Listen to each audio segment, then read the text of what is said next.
Wassail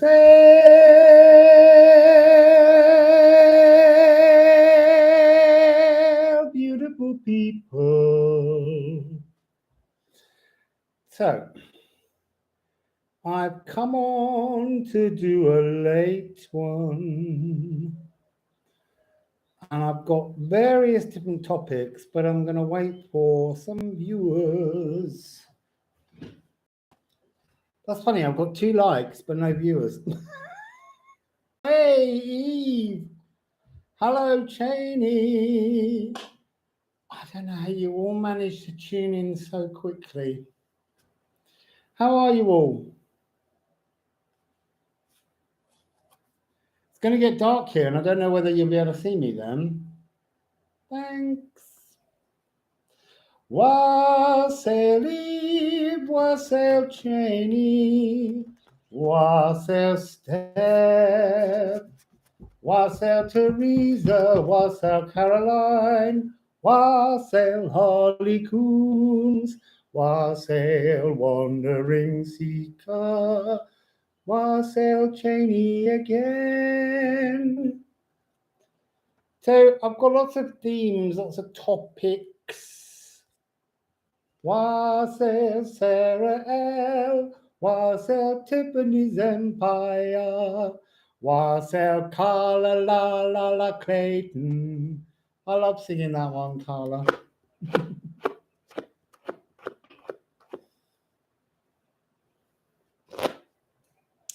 So yeah, I'm not sure what we're doing. There's so much coming up. I've been shopping. I've been out shopping for I wanted a pressure cooker that I could use here in the kitchen to do some recipes with you on. And I wanted a slow cooker for Toulouse-Lautrec to do some of his slow meals. And I found a unit that's a slow cooker, pressure cooker, baking oven all in one pot. And when it's on a slow cooker, it's less electricity than a light bulb. So we're going to look at some energy-saving dishes. Not just yet. I've got to get used to it all.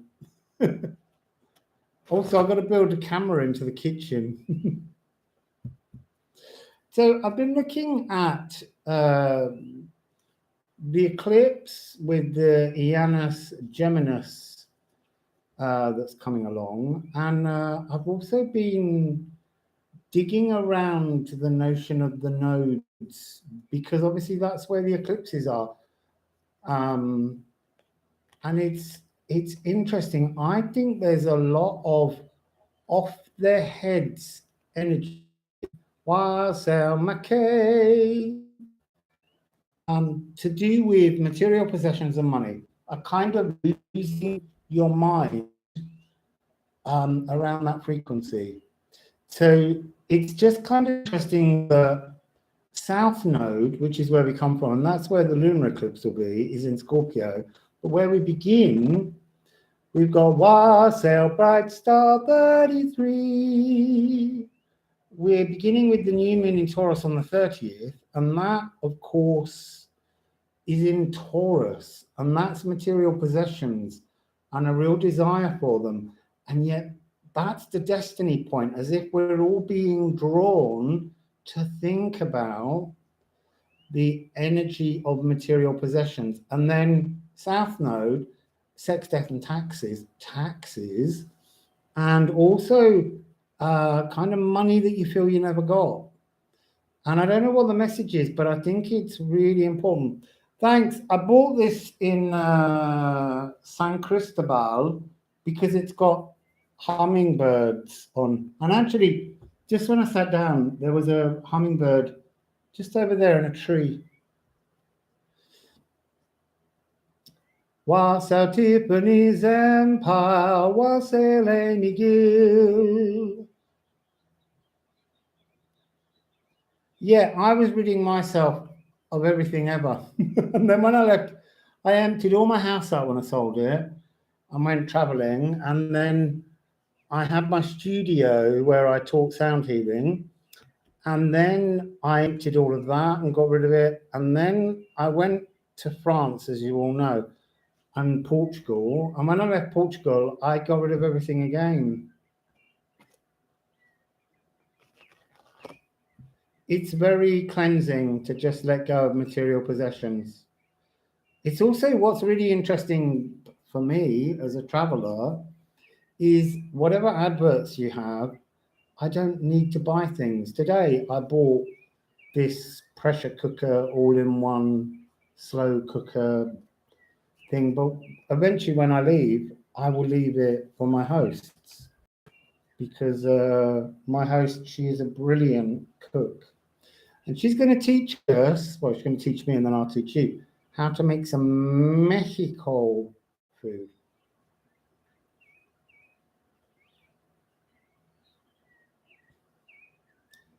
Yeah, 100 items. That's weird because I bet I've got more than that in my suitcase.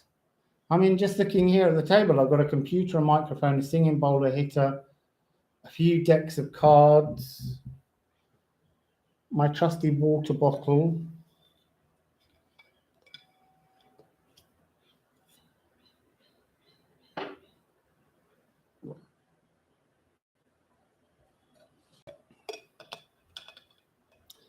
Oh yeah, Cheney Michelle is doing that. She was looking forward to her retirement last year, which arrived, and she's going to buy a van and she's going to go touring. There's a lot to see. What's the job that leads to prostitution? Wassail Dark Fire Dragon 2013.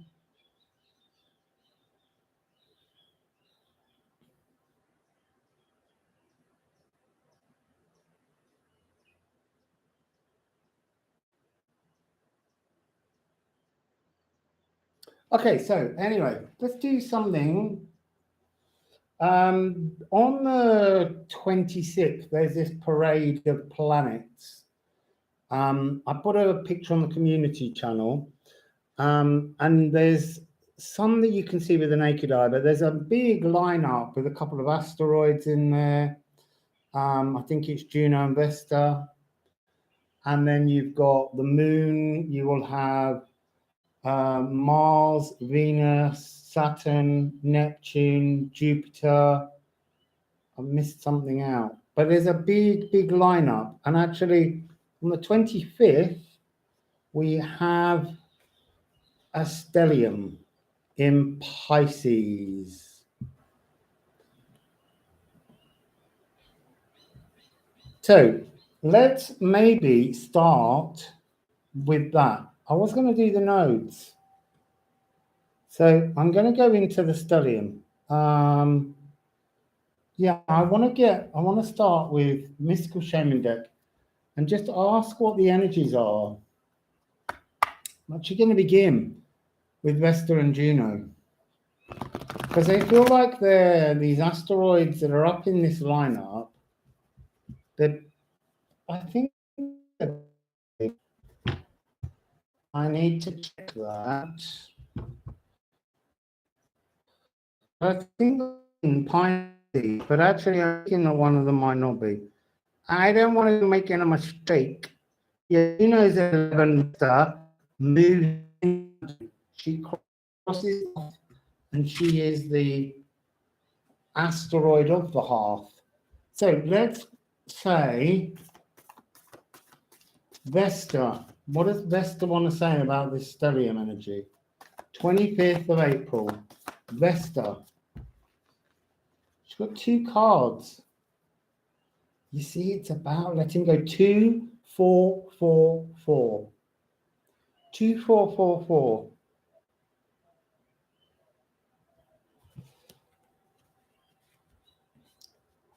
It is from the heart of the sky, from the cosmos. What are you going to let go of to heal? Vesta's asking you, and it's got something to do with her home.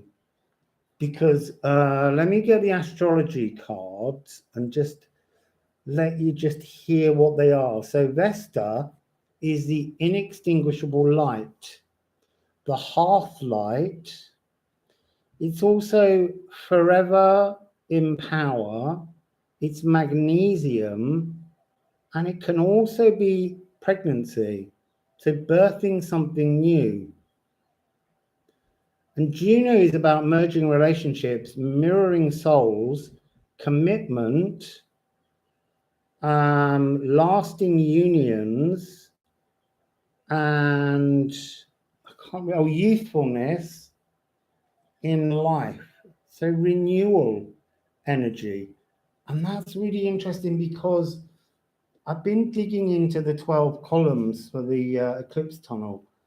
And a lot of what I've been writing in the blog is actually about, hey, look, it's Rob Odinson. I didn't see that because I had another page up. Wassail, Rob. Ear ringing.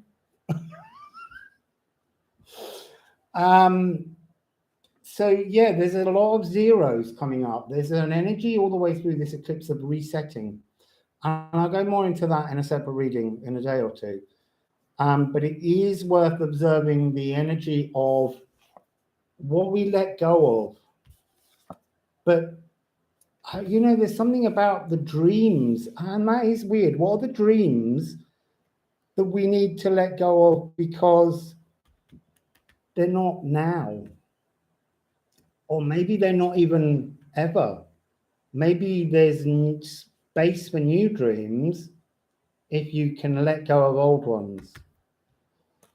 So let's get a little Alchemy of Astrology on it and see what comes up. Wassail Laurie, Wassail Ariel, sextiling.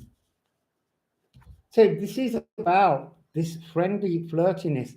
This is another 4-2. Look, people.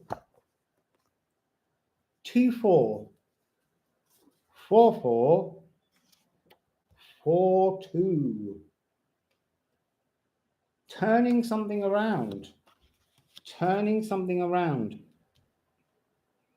To act upon opportunities. That's really, really important. So I've been saying that, not to you guys, but as I've been writing this blog, it's about opportunities. And we often say Spirit's testing us, but Spirit's offering us opportunities. That seems to be its opportunities. Wassail Melissa, Wassail Elizabeth Studebaker. So let's ask then what Juno in the house, Juno in the house. Juno, Earthkeeper. She's straight in with the Divine 9. I need another one on that. Ooh, look, we've got 4-2 now. 2-4, 4-4, 4-2, 4-2.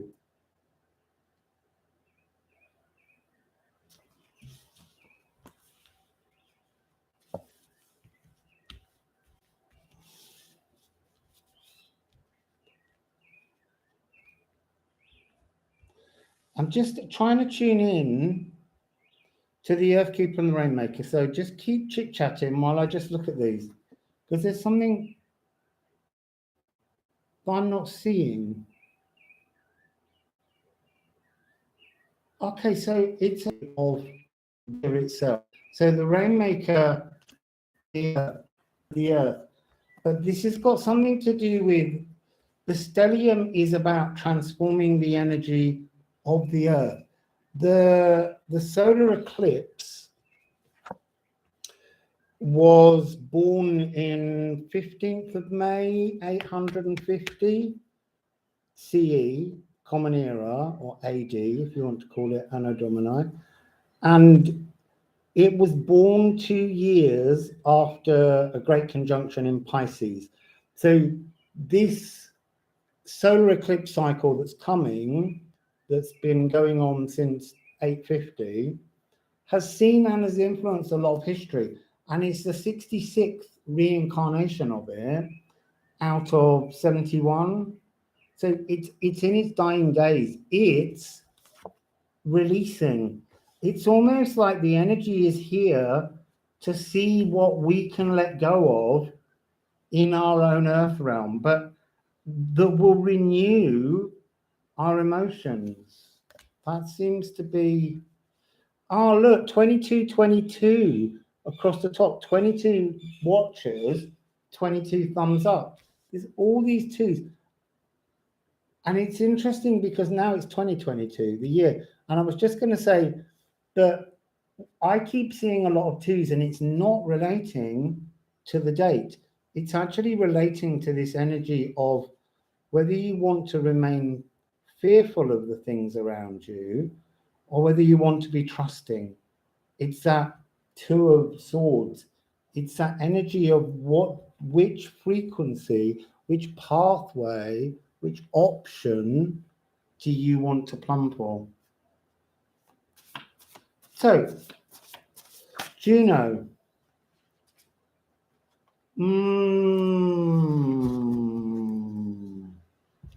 Two cards.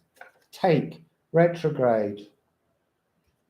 So, this is telling me that the stellium in Pisces is the cosmos waiting to watch the retrogrades that are coming up. And actually on the day of the stellium, not stellium, the solar eclipse, Pluto turns retrograde. And Pluto's in late degrees, so that's that idea of having been all the way through to spirit and just turning back around and seeing what are the new physical truths that are coming, because this is relating to Taurus, and also the fact that Pluto is in Capricorn. And that's really interesting for me because there's a missing energy that I've been observing, and it must have something to do with the bolt from the blue at 0 degrees of Capricorn that's not actually being activated, but is essential as we move through this eclipse season. Wassail Bowen 13, Wassail Maria Richards, Wassail Melissa Morton, Wassail Loving Hands, Wassail Wandering Seeker, Wassail April York, aka I can always say that, but not out loud. Really, truly, really, truly, really, truly. It's truly scrumptious. Reminds me of that. Anyway, something about observing the backward retrograde. On the 11th, in the middle of it, of course, Mercury turns retrograde and immediately stumbles into Sappho. So this stellium is somehow, it feels like the audience arriving. The audience arriving for the main show. The curtain hasn't gone up. The curtain goes up on the 30th. But they're all lining up. They're all coming in to have a watch. Wassail Jassy G. So moving down, let's have Venus and Mars. Venus and Mars, Venus and Mars, Venus and Mars. Come on, Venus and Mars, Venus and Mars, Venus and Mars, Venus and Mars, Venus and Mars. Venus and Mars. It's about the journey. It's about the journey of the earth, apparently. That's what I mean. It's about the journey through the earth. Wassail, get nailed. Wassail, Aleister. The journey of the earth begins. Our journey, the new earth journey begins. So the lunar eclipse is coming at the end. That was born 3 years after another water great conjunction, but that one was in Scorpio. So we've got Pisces and Scorpio, two very watery, emotional energies.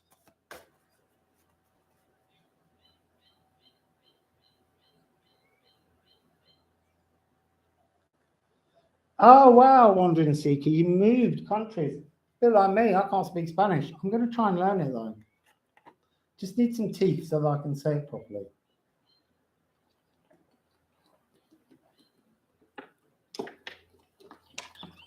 It's all that water talk.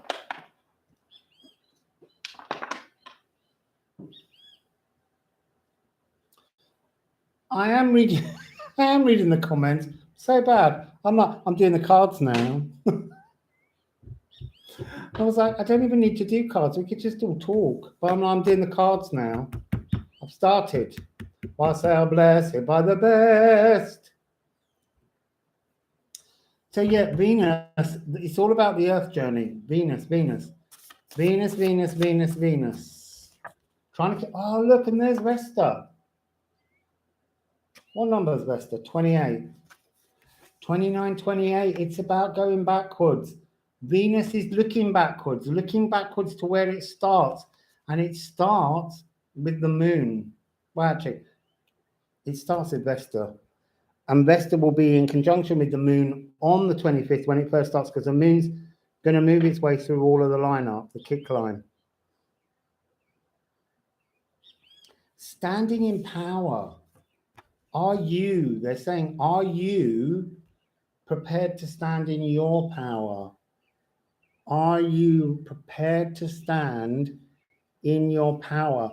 But to do it, you've got to retrograde. You've got to go back and look at things in your life that you, partly that you say you've dealt with, but haven't necessarily. There's a really strange light here.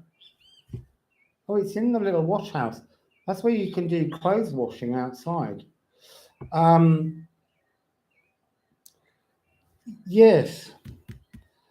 Things that you think you've dealt with but haven't necessarily, or things that you've just been too busy to deal with. There's something about resetting, but you reset backwards. Wassail Kelly Rose. So Mars.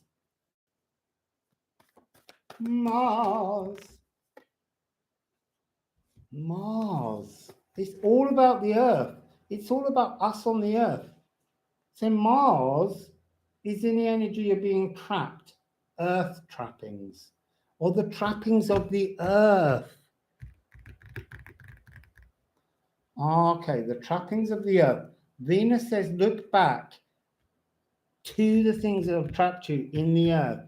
So, you know, Cheney's saying she's getting rid of material possessions, freeing up. You make space, the space can be filled. It's getting dusky. It's getting like grainy.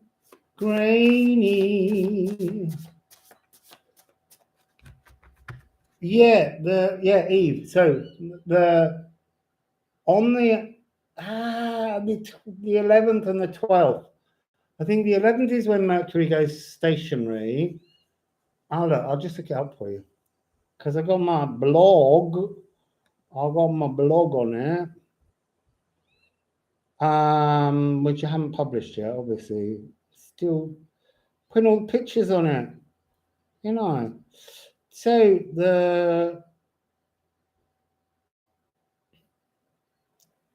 oh no, I've gone past. I'm looking at the wrong numbers. 10th.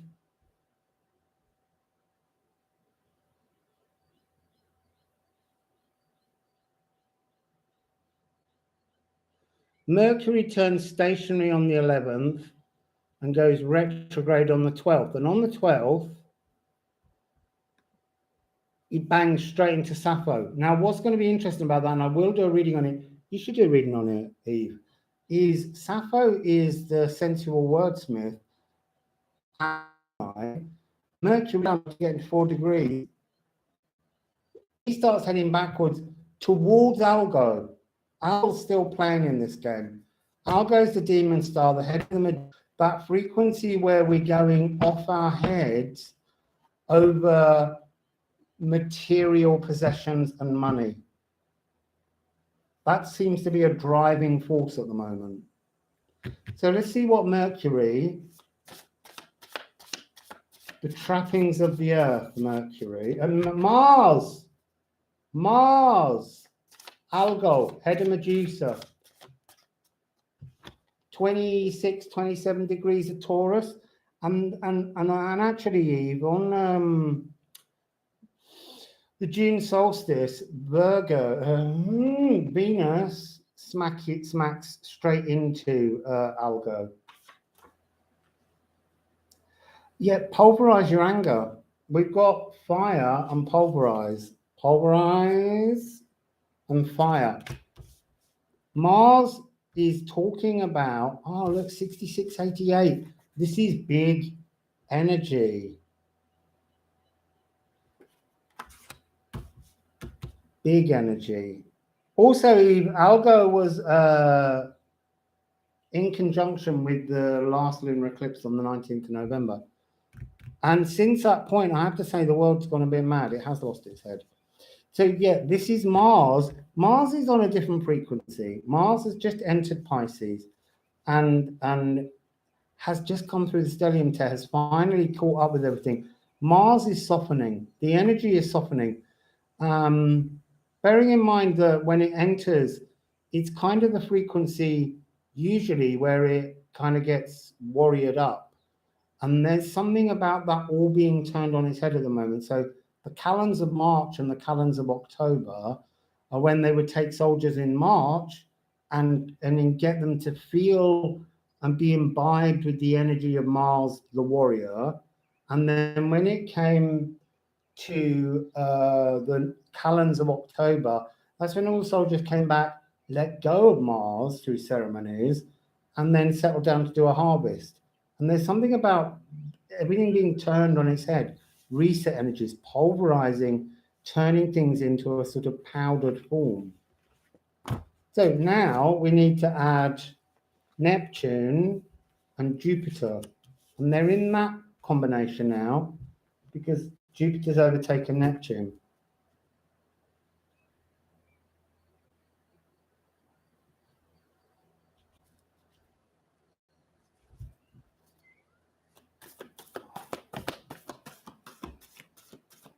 So Neptune has gone on the floor. Owl. Ool. 39. I feel like we need the Ool poem.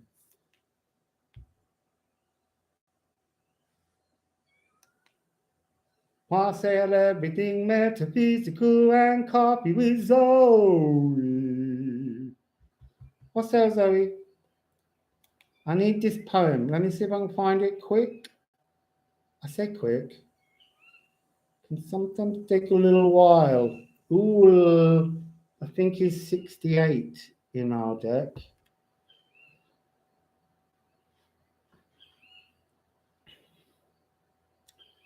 So give me a second, people. Give me a second, people. Why is it not showing them?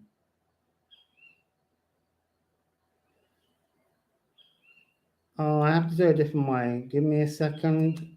They're in the library on my phone, but not on here. I have to go to pages.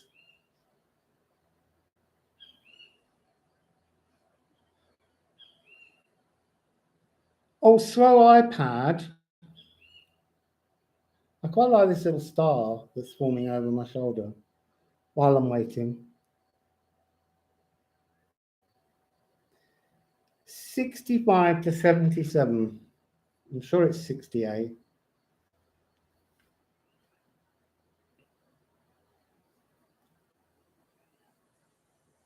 Something is going on with our star, the sun. It is.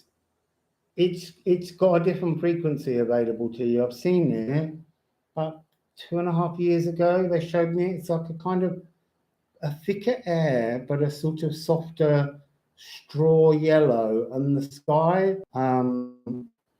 and it's at the moment. So 68, of astral shadow battling, shape-shifting night ruler, owl heralds prophecy from beyond this place. So wake up, pause, be totally still, move not a muscle, and tune into the rustlings of the night. Oh, look, and we're coming into the night now. Adjust your perception and see, hear, smell, taste, reach out and feel with your inner owl wisdom. What's there? What's behind the hoot? What's coming? Ooh, I like that from Neptune. Wassail Nicola. How are you?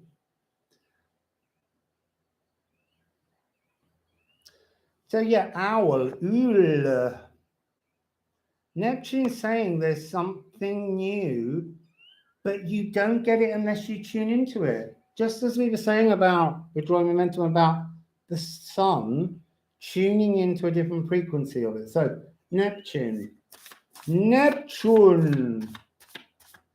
going to vanish into just full black eventually, I think, tonight.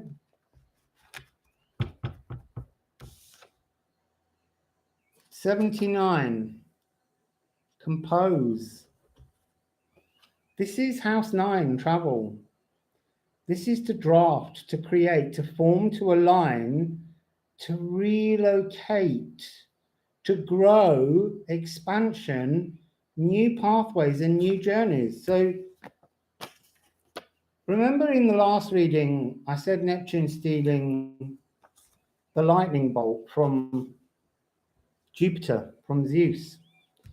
This is more of that kind of energy. Neptune is the one to watch. Neptune is the one to watch. And you've got to write a new future with Neptune. Oh, so they're reminding me of a story I talked about with a friend this morning.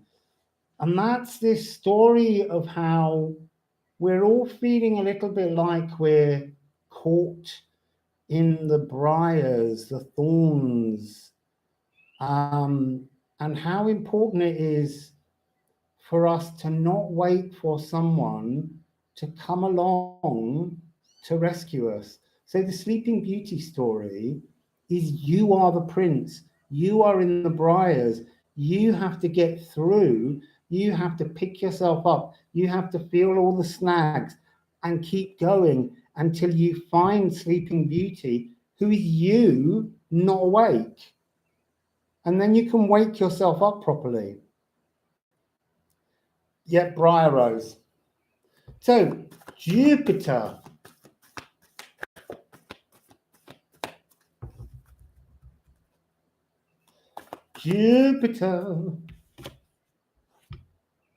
Jupiter's got the arrow. This feels like a wound.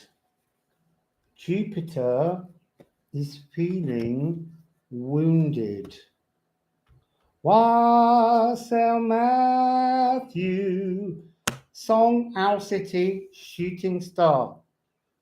Look, and there, Matthew, this has been shot. Yeah, there's a wound. I feel like Jupiter's feeling wounded. Jupiter moves into Aries. I have to check. Something like the 13th or the 14th. No, Ceres is the 15th. 14th. On the 11th of May, Jupiter will move into Aries, and that's when there will be a shift, the sort of expansiveness, but there's something about feeling a bit wounded. I'm getting really dark here. Might have to be a short one if we can't see anything in a minute. So Jupiter.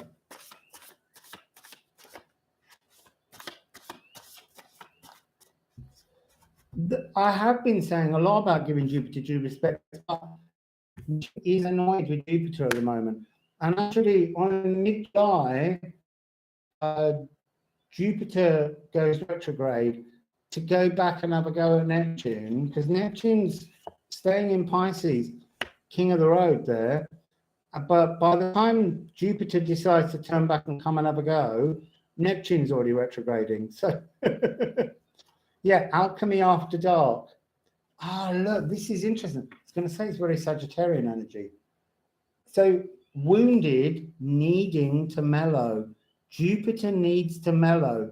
It's like Jupiter's come into Pisces, and it came in on the 31st of December last year. And it's the wish card. It's Jupiter in Pisces is the 9 of Cups. And I feel like a lot of wishes have been sort of tipped on their head. They haven't been coming through in the way that most people imagine them to sort of materialize. So there's something about this frequency of moving into Aries. And you see, look, we had earlier Mars saying cool down. And here, Wassail Spirit, Wassail Green Leaf. Serration is when you keep adding something to soften, to mollify. The energy needs mollifying, and this is a divine frequency. House 9, and then this is 3 and 9. So we need to add the moon. The moon is playing all of them. The moon will conjunct every single one of them on the 25th. And by the end, we'll head in to Aries. Also, it's interesting, 0 degrees of Aries is a frequency that represents the 0 degrees mark in all cardinal signs. So it marks the beginning of new seasons. So really, this 0 degrees, I know the sun's already been through there, but we've still got Venus to get to the 0 degrees of Aries. Jupiter's going to get there. The moon's going to go before then. There's a whole series of zeros coming. The moon, look, the moon is talking about conjuncting and then being in opposition for the shadow, the lunar eclipse. It's interesting to observe that the vertex, and I'll explain the vertex in a separate reading later, but the vertex is also for the whole of the eclipse tunnel is at 0 degrees of Aries. And then on the lunar eclipse, it switches to 0 degrees of Libra. And the vertex can be on any degree, but just at this moment, there's a lot of 0 settings. Be still. Be still. That's what Neptune said. Be still, retune ourselves. Retune ourselves to our spiritual, holier energy and kind of let go of the material. Maybe that's what you're mollifying. You know, Scorpio, the things you thought you would inherit and didn't. The monies you thought would come to you but never did. So, oh, hang on, I didn't put one of these on with it. Before it gets too dark.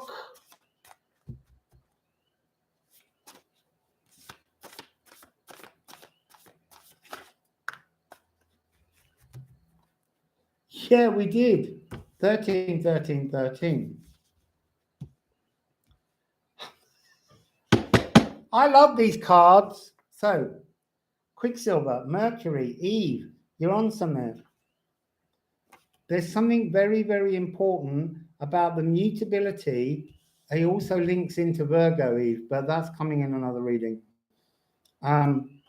Mercury is really important, but not in this stellium. They're all looking to, they're all looking at this energy that's coming in the solar eclipse tunnel, the eclipse tunnel. Mercury features, but as does right at the end, Moon in Scorpio, and that's where the lunar eclipse is. Let me just check the Mercury. Mercury conjunct Sappho, as I said, 12th of May, big energy. Then you got Moon in Scorpio, South Node. That's the 14th of May. That's the setup for that.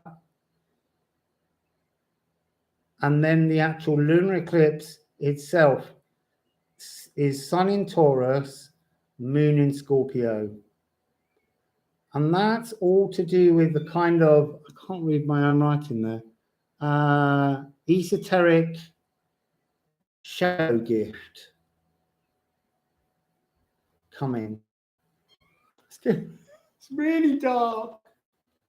I could do like a sort of a puppet show or something. Gloom.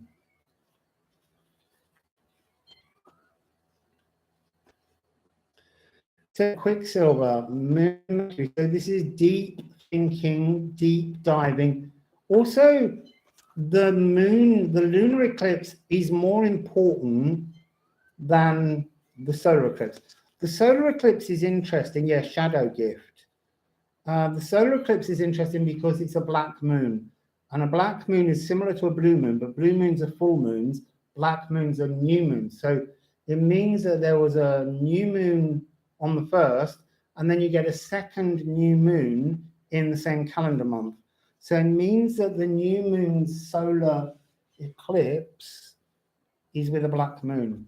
And it's a really big kind of idea of new things coming, but you have to let go of the old, because the solar eclipse, as I said, that cycle began in 850, and it's seen and it's influenced a lot of the world and history, and it's dying. It only has left 5 more eclipses, you know, with an 18-year period between each. So within 90 years, this cycle's gone, and it's winding down. It's not an energy of newness.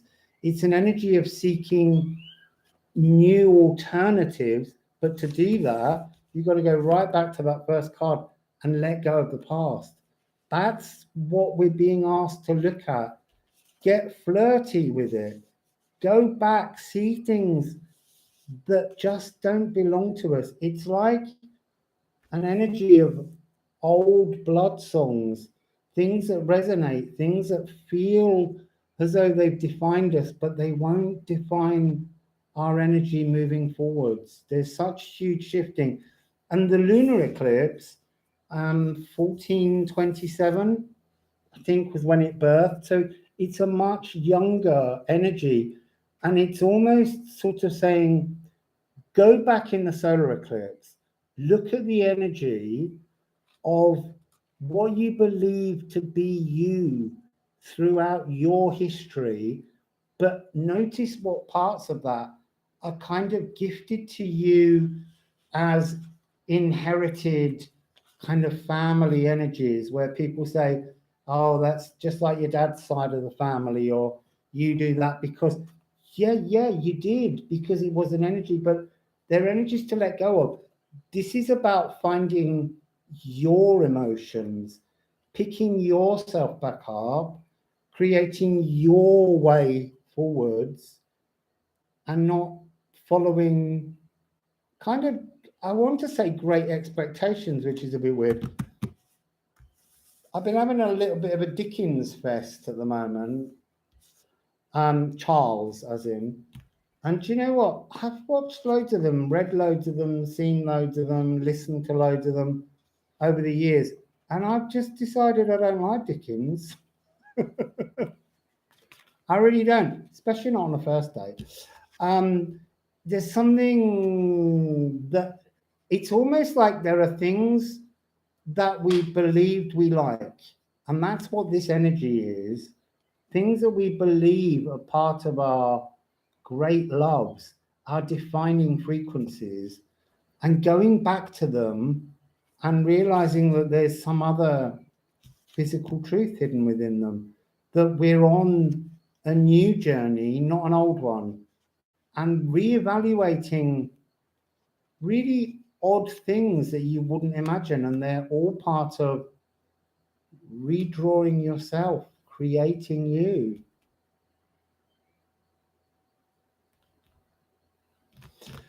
So it's very dark. How is everyone?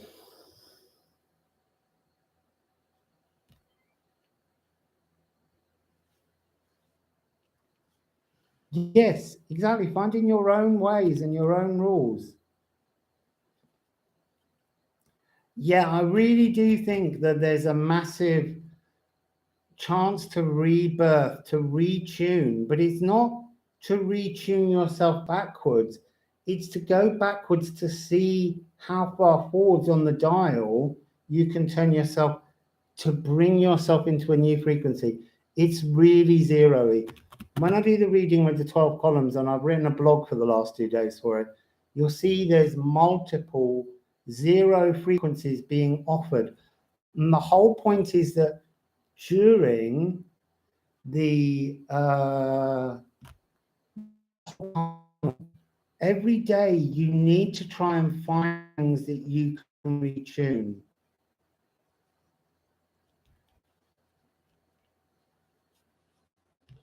Yeah, it really is a great opportunity for us from the ashes. I would say it's kind of weird. It's water phoenix. I do think that's the energy, because we're looking at Earth, fixed Earth, being taken through the energy of Scorpio. And the shadow of Scorpio will fall across the whole Earth. If you are in the Americas, you will get to see the lunar eclipse in its totality. And it's around Mexico time. It's 11:11 in the evening. It starts at about 8:30, goes through to 11 Mexico time, which I think is Central time. And you will see the whole of the moon get covered in the Earth's shadow, and it will become completely spherical and red.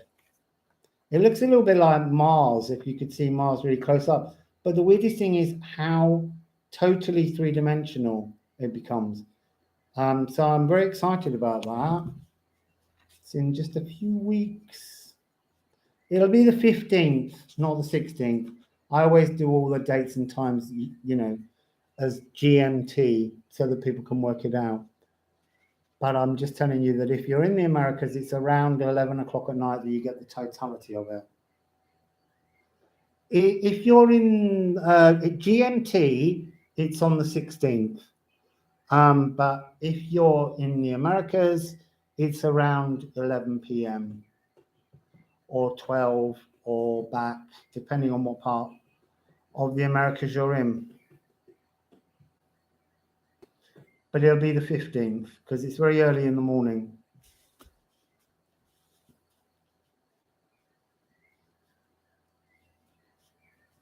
Any more questions about the eclipses?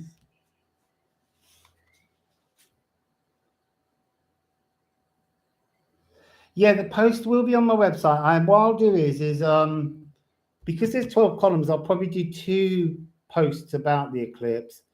And I kind of wanted to get this one out of the way because I felt like the stellium needed talking about on that kick line. The kick line you'll see on the 26th at dawn. You'll see it now, but it won't have the moon involved. But you will see a lineup of the planets. You will be able to see a lot of them. 5, I think. Or 4 to begin with, and then the moon adds in. Because you can't see Neptune. And then I'll publish it to come out with the video when we do the columns, because what I've done is the spirits asked me to identify all these zeros, which I've done, but I don't know the story behind any of it. So we'll pick over the story of each column and see what spirit wants to say with each column. They're not like the columns before. They're a lot more about actual aspects that take place, because we're going to be looking at all the different aspects of the zeros. I mean, you know, Mars just did 0 degrees of Pisces. Dark moon Lilith has done 0 degrees of Cancer.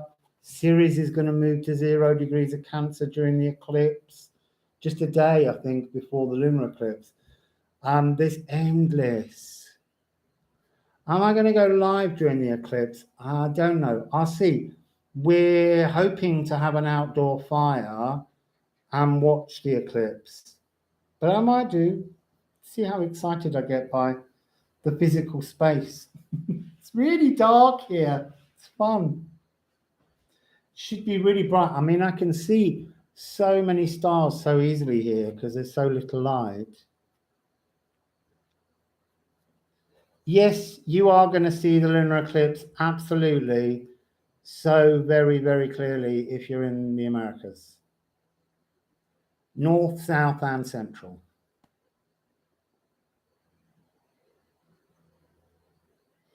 Yeah, it is a charge here. I think what we also need to remember is nodes and the way the nodes work. The nodes started on the 20th of January being in Taurus and Scorpio. North node Taurus, south node Scorpio. And so south node is the energy that you reincarnate into this life having just finished. Gifts that you bring in with you and things that you should remember. And your destiny is where you're heading. So the Scorpio south node is reminding us of things. Wassail Natalie Martinez. And when you're born, you have your so nodes up in the next 18 months. So we're seeing the nodes for 18 months or so, and they shift backwards. So they're going to move into Aries and Libra. So you, in your houses, in your birth chart for Taurus and Scorpio, look and apply the notion of whether they're an incarnation energy you came in with, Scorpio, or whether they're things you're meant to be heading towards finally, because they're being activated at the moment by North Node of Destiny. And then you need to look at house 2 and house 8 and see what you've got in those and apply those to the thoughts. And that will help you to get through the nodes being in Taurus and Scorpio. As I say, I think, Wassail DH, I think somehow that these nodes are dealing with like a 4 of Pentacles hanging on to money, not being able to teach you how to Taurus. Yeah, you're just stubborn. You just get stubborn, Rob. Just wherever anyone says, just go, no, I'm not doing that. No, get me a couch, get me some chocolates. I'm going to watch some binge TV, binge watch some TV. And I don't want to talk about, you can talk about me if you want. That's a very Taurus North Node. So, yes, you have to kind of look. It's terrible. My mom, she had 6 planets. She had a 6-planet stellium in Taurus. She was very fixed.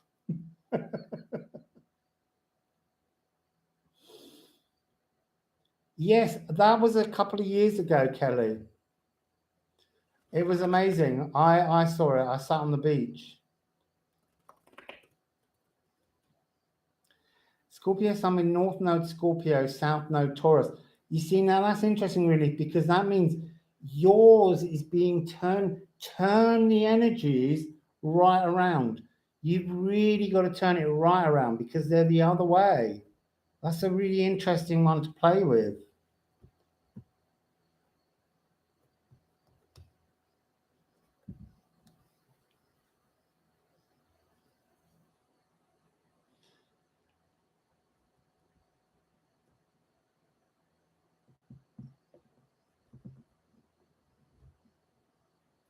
Wait. Do you know what? You're in the wrong country. They all wear them here, Rob. Cargo pants. Everyone, Carhartt cargo pants. Can't get them out of them here. Can't get me in them.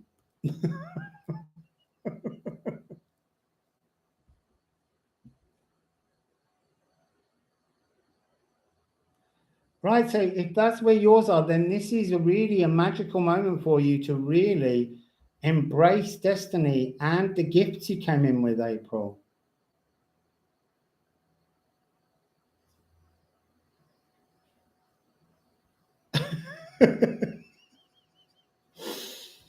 Yeah, Rob. Eve said get your socks and sandals.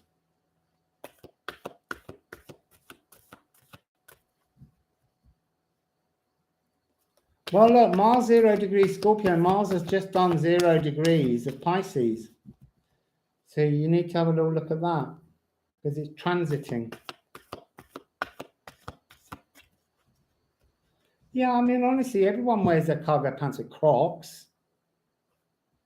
No.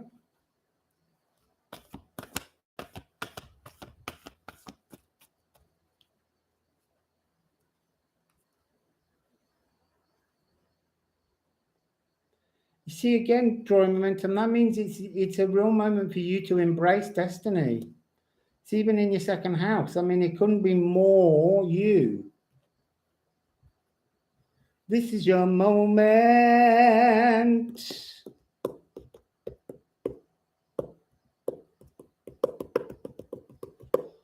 Do you know what? That's very true. Sandals and socks in Colorado, too rocky and dusty. It's a bit like that here. I still don't wear the socks. It makes my feet too hot. And I see people and they're dressed like it's winter. And it's not. It's really hot here. And I've just permanently got black soles in my feet. I have to wash my feet every night. I ain't got no Mary Magdalene with long hair looking after me.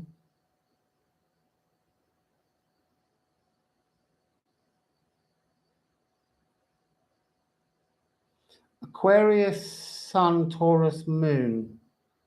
Aquarius, Sun, Taurus, Moon. I can't remember what we had earlier. Oh, the nodes. So, you know, this is also, you got Taurus Moon, April. So this is where we're going to be. So the next eclipse coming up October and maybe going to be Taurus and Scorpio. Also, the one coming up at the end of the year is the exact Saros series, because they always come in series every 18 years. It's the one I was born in between. I was born between a total solar eclipse and a total lunar eclipse, and it's coming back this year. Yeah, you should make a video. Do you know, Eve, I used to wear flip-flops religiously, endlessly, and I had a bit of a rash, and I think I had a rubber allergy that I didn't know about. And while I've been here, I bought myself sort of canvas flip-flops and a pair of sliders that's got a soft fabric inside them. Actually, all my rash is gone, and I kind of I tried to go out and buy some. I really want some smoky see-through sliders. I can't get them. I mean, I've been trying for years. I mean, Rihanna made some, but not in my size.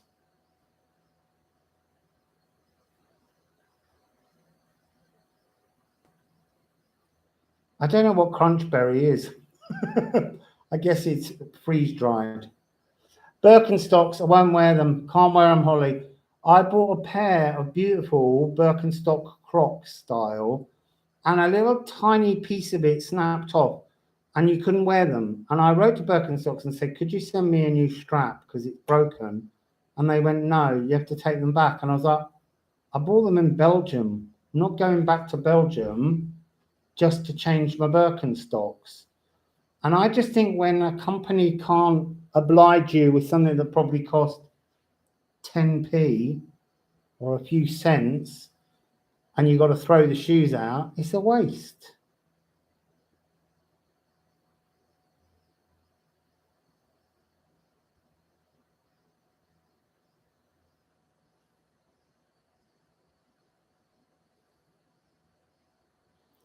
Yeah, that is also true. Who knows what chemicals?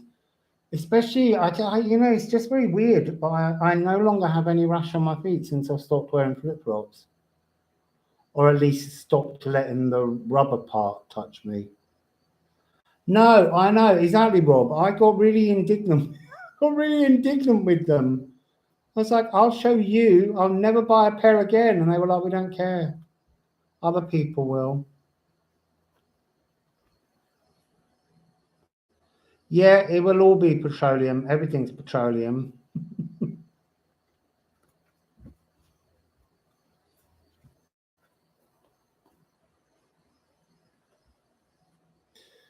Yeah, I bought these really lovely. They're a bit grubby because I've been out today and I just rushed back to do this thing. But I bought these really nice yellow and white sliders, but they got fabric inside.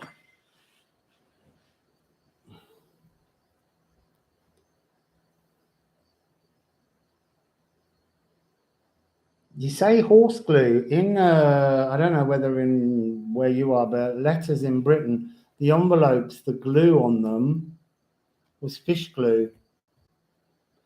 It was horrible.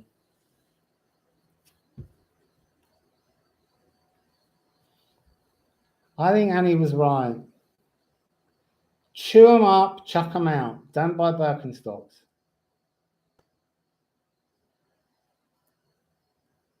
I'm loving this.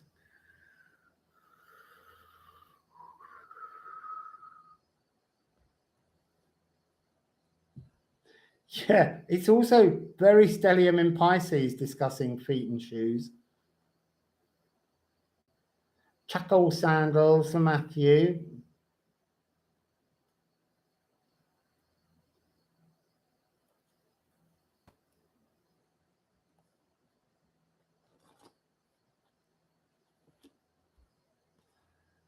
And there's Earthkeeper again. For that Taurus energy.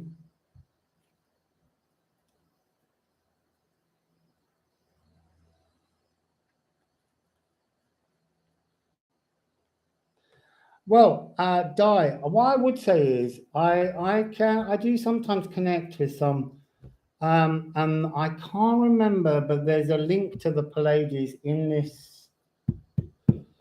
I think it's Alcyon, one of the fixed stars is relevant, and it's in the Pleiades series, and it's all about there being missing one of the sisters.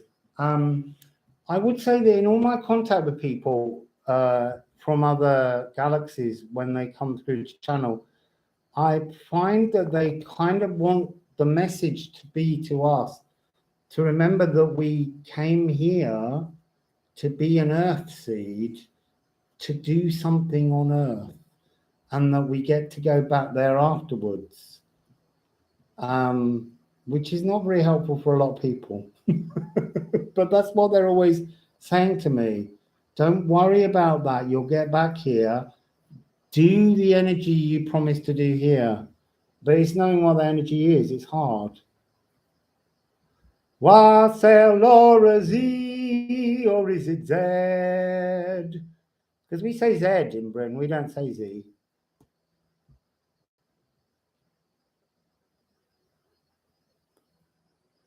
I'm glad it made you laugh. Oh, Alcyon is one of yours. Well, I'll tell you what, hang on, I'll give you a clue of what day you're looking at for Alcyon. You just have to give me a moment to dig through them, because there's 12.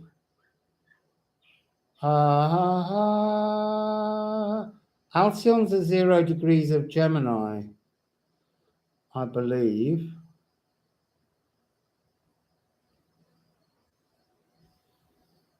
I'm going through these the wrong way around, which is a bit silly. The 5th of May. Oh, you see, now that's interesting. So Alcyon is Eta Tauri, part of the constellation of Taurus, but it's actually, it's the shoulder and it's in Gemini. And it's about the ability to transform fixed earth into mutable air. But it's also, Alcyone is also, it's one of the sisters. Yeah, it's located in the Pleiades, right in the center. Seduced by Neptune. Neptune's got a lot to say. Daughter of Atlas, daughter of the person that holds the world in the air. But also it's about looking backwards to Algol, because it's like just the last fixed star before Alcyon is Algol. So it might be about refinding our heads.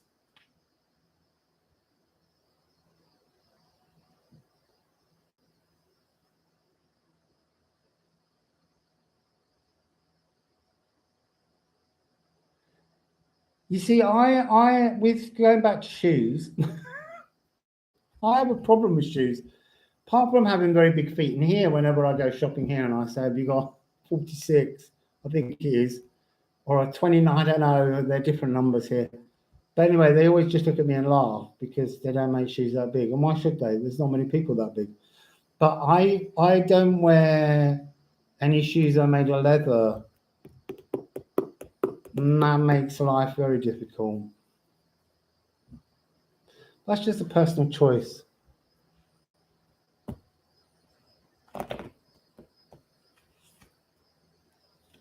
Pulling out similar cards as I'm seeing here.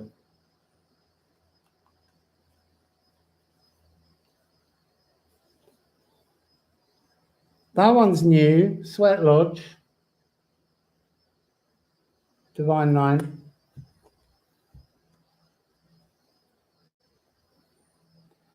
Anyone with anything else?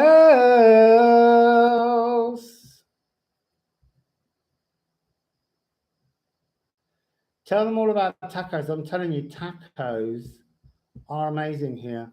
And there are endless shops that sell the little tortillas freshly pressed and shaped. And they taste so different in all the different shops. Yeah, leather shoes, Sweat Lodge for the feet.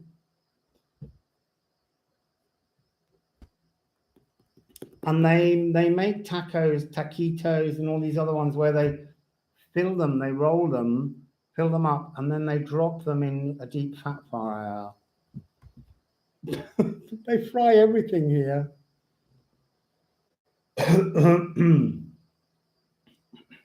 Oh, Cheney, what currency do I prefer? I guess British pounds is easier because when you pay me in other currencies, PayPal have done something now where it all goes into different pots. So there's a pot I've got to me, and I can't seem to ever get any money out of it. So it's like money I can't get my hands on. And it's the same with US dollars. I can't access it. I can't into my account. I would have to buy something in dollars to use it. Most of the time, I just put pounds into my account, and then when I withdraw them here, they're in pesos. It's very strange. It's just more and more ways of stopping you getting your hands on the money you have.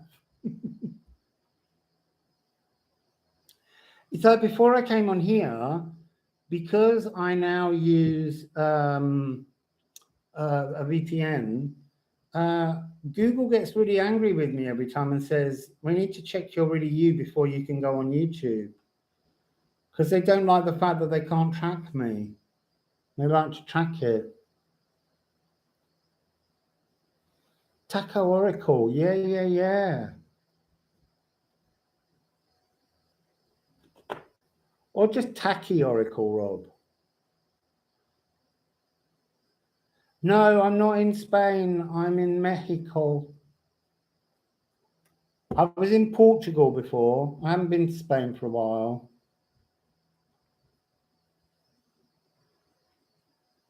Ngawa, Wassail Ngawa Masters. Yeah, the Seven Sisters are connected, and they've always been, in every culture, that star system has always been identified as female siblings of some kind, but one of them's missing. There's 7, but you can only see 6 stars. Oh, cool. Well, look, Wandering Seeker, I have to say, I would really like to get through Peru and come down through Patagonia. I've got this obsession with the idea of being in Patagonia. But I've got to learn Spanish. Once I get my teeth, I'm going to get myself someone to teach me some Spanish.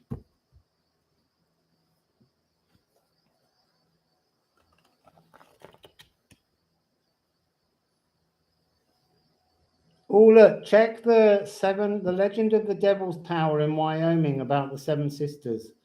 Thank you, Greenleaf. Yeah, I definitely have to. I've got this real desire. I want to see. I want to see Patagonia. I really. Do you know what I really want to see in Patagonia? I want to see the Welsh. I want to see where the Welsh people are.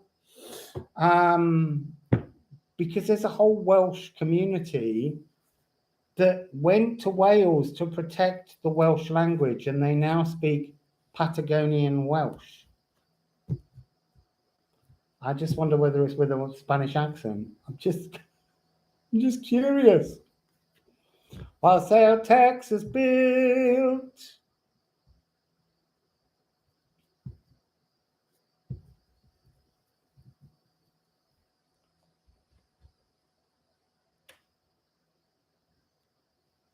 Yeah, that's what I did. There's something about that seventh sister.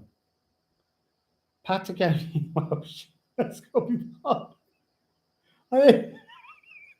I know. I shall learn Spanish or shall I go and learn Welsh and just tip up there and never leave. I'd like to go into Peru too. I feel like there was so much when I was in Peru I didn't see. And that's in the wrong direction to Canada. But, we get covered around all these things. There's something about a need to go and see slightly unspoiled beauty of Patagonia. Yeah. Yeah, exactly. Very, very thin hieroglyphs. Wassail Jessica Wood.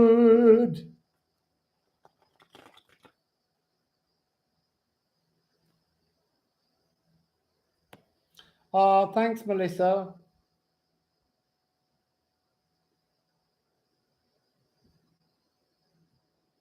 Yeah, look, can we just say, Di, can we just have a look at all those stars? There's some crazy energies in there. There's Oedipus Rex, Oedipus energies with Electra complex.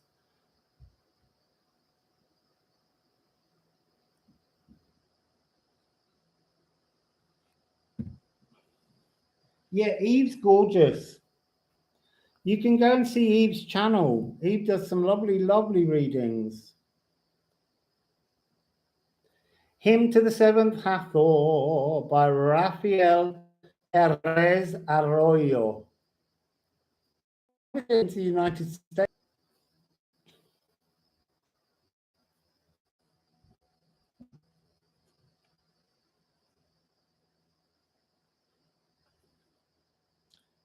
Yeah, they are always interesting.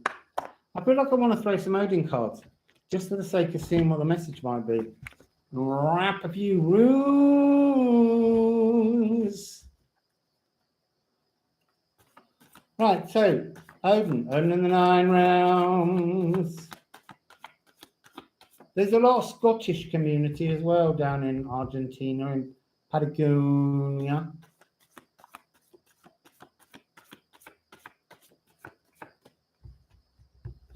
Do you know Dante Starshine, Di? He does channeling from the Pleiades. He's just up the road in Mexico.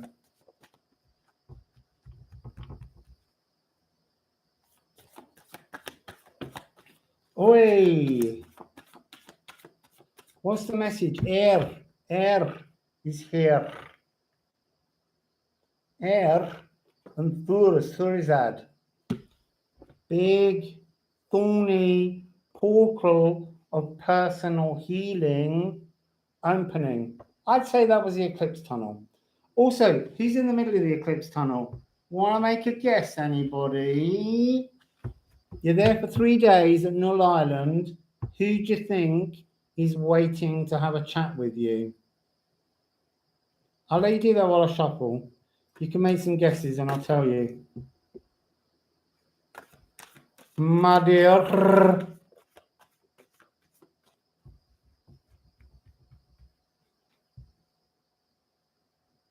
Wassail Stella Morris. Yeah, my beard is shorter. I cut it all off. I just felt my beard was carrying the grief of my parents' death. And I just thought, chop it off. Big thorny portal.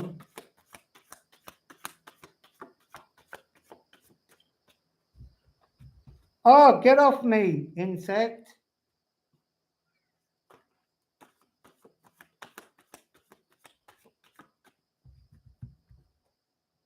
Oh, thanks, Git. Right, I'm stopping there. Not entirely, I mean card-wise. Oh, look, this is a sacrifice in destiny to plug us back in. It's the same message.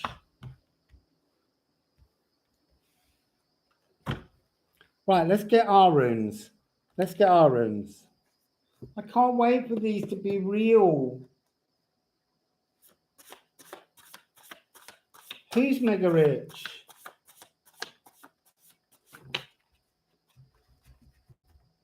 I'm still in Mexico. Wassail Sea Mystics Lighthouse. Yeah, exactly. That's what I keep getting. And I'm like, I actually the other day I went, do you know what? I'm not giving you anything else. I've sacrificed everything. I've given up everything. My home, my life, all my friends. You know, I've given up all my possessions. I'm like, what else do you want? Blood? And they were like, yeah.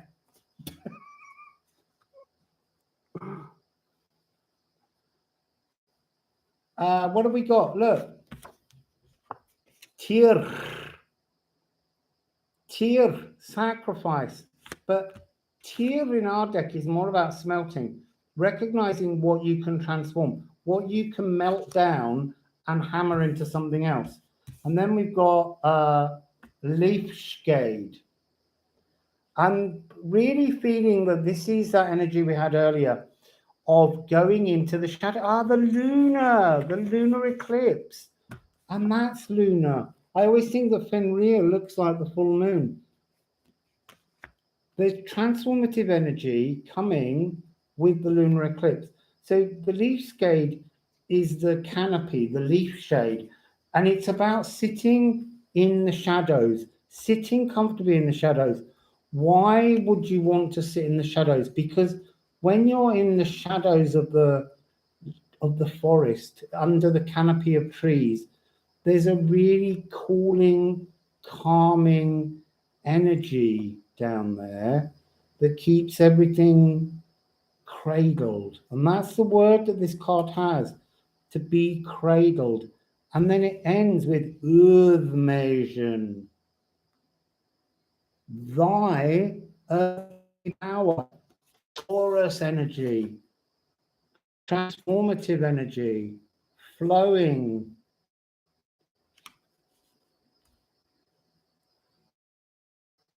I know, I'm in the shadows.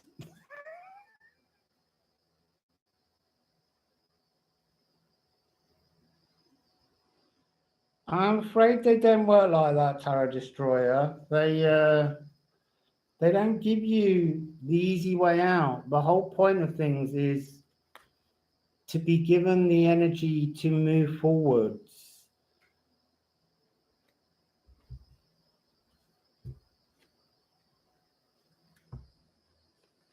So maybe we could do a little message of help for Tarot Destroyer, because I think they might need a little bit of help. Thanks, Eve. But let's give them a little message themselves. See if they can get the things that they need, because they're really, really desperate for some attention. So I'll give you some. Are you there, Tarot Destroyer? Are you there, Lovey? Are you listening? This is a card for you. I might do you a rune as well and give you a poem, because maybe you might need something creative to help you out. And we've all got all the time in the world to help people like you that are lost. So here we go. Tarot Destroyer. What message? They don't want to give you a message. Not a single card is coming out. Oh, look. Magic. Do you believe in magic, Tarot Destroyer? Because that's how you will tame your upset. All the stresses that you feel, the anger that you feel because other people have a different belief to you, that's how you get back in touch. You need to let the magic in.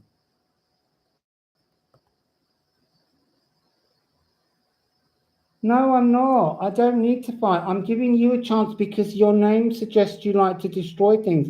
I'm trying to teach you to build something. So you need to connect with the magic. And if other people give lucky numbers, then go and watch their channels. I don't give lucky numbers. I can give numerology if that helps you. So there's magic will tame your upset. Tarot Destroyer. I might even get you to change your name. I mean, it might be that you want to have something that's a bit more positive. Do you know, the thing is, you won't destroy anybody.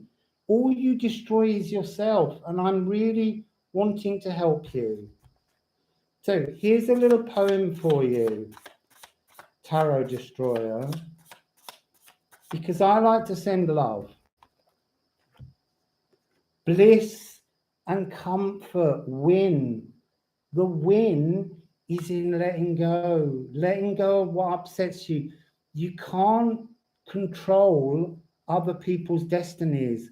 That's not how it works. We have to control our own. And so Spirit wants you to feel bliss and comfort.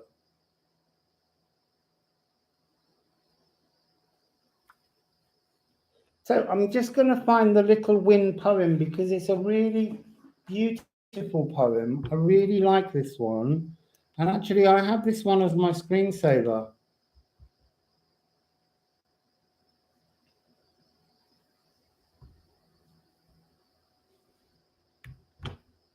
So just give me a moment, Tarot D, and I'll find you your little poem.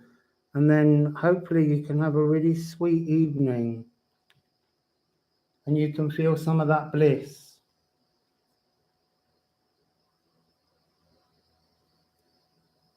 I am really glad you dropped in because it's really nice to be able to reach out to somebody. Your ancestry is Welsh. Do you know, I don't know why I thought that, Cheney, for some reason. So this is for everybody, this wind poem. So this is the energy of bliss. You see, you're quoting nonsense. Listen to this, Tarot Destroyer, and you'll understand that there's much better things written. So this is chaffinches pink and chirrup, perfumed blossoms scent the air with clouds of comfort wrapped in wondrous wishes. Perfect pastoral peace passes silently as a white hart glances up, nostrils flared to drink in all the blisses that align us. That's a beautiful poem.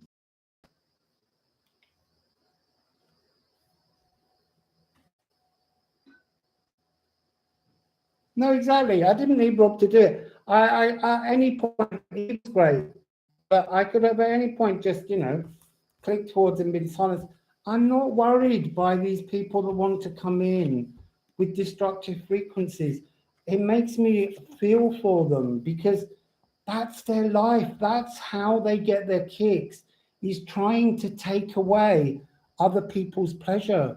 Why does someone else's joy upset you so much? It's a complete nonsense and it doesn't affect me at all. You can go off now and you can say as many prayers as you want. God wouldn't hurt me. God loves me. The fact that the Tarot Destroyer hides under Deuteronomy is it's a ridiculous. It's a complete nonsense for them to imagine that quoting from a holy book gives them the power to be destructive on people. I mean, seriously, you need to finish reading the whole Bible. We're not Old Testament anymore. We're New Testament. It's not an eye for an eye. It's not my God is a God of war. Old Deuteronomy lived a long time and all that bollocks. It's about the New Testament if you want to go through with it. And that's about turn the other cheek. You can hit me all you like, it doesn't hurt. Anyway, thank you for dropping by. because he gave me a chance to give a really important message to people.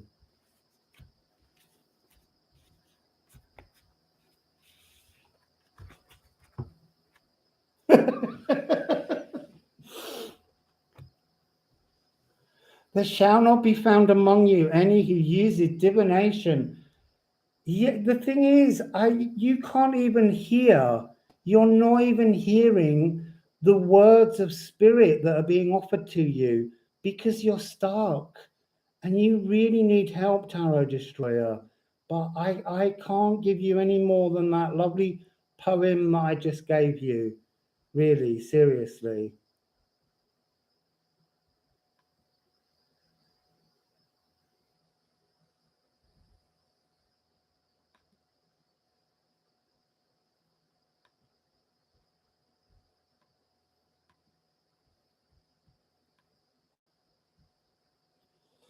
Thank you, Eve.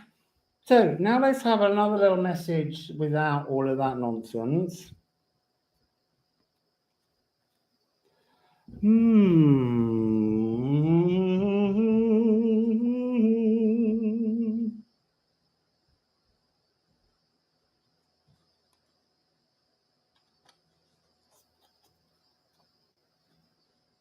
Yes, Jesus was a mystic. And actually, all the early Christian churches were Gnostic and they were very mystical. It was only when they had the Nicene Creed that they decided to change the rules and decide what was in the Bible and what wasn't in the Bible. I mean, I always feel kind of sad because these people are not exploring the totality of the world that they say they live in, and they're coming at people with hatred. So it's a bit sad.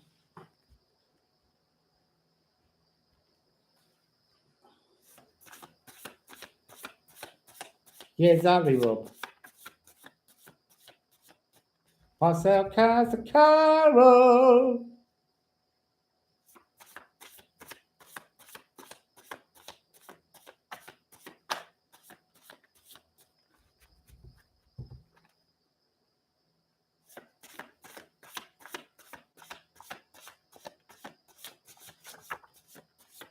Yes, exactly, Seabird. What do we have? Oh, look, you see, essence, our true essence. So the core nature. It's interesting that this is about scent, and the poem, the bliss poem, was all about having the blisses of energies all around you.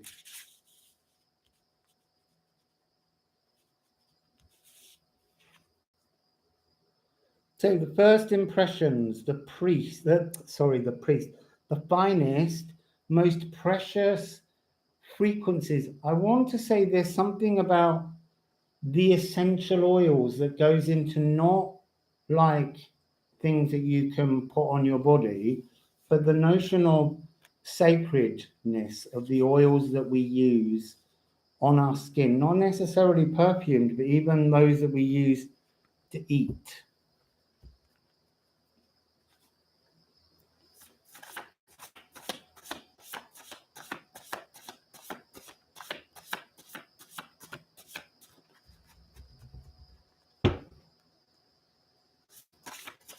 Do you know, a long time ago, Sarah, it would upset me, and it just doesn't anymore. I just kind of feel that people need help.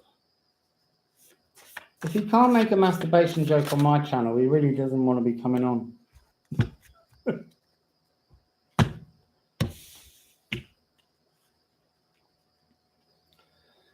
Conjunction, your essence, merging. This is 0 degree card. 0 degree, with Jupiter. What's going on, people? What's going on, people? So, what is this about? Let me just have a look. I need to feel this because there's something like Neptune in disguise about this essence card. Heart and soul. So there's something about cleansing thyroid and thymus energy. A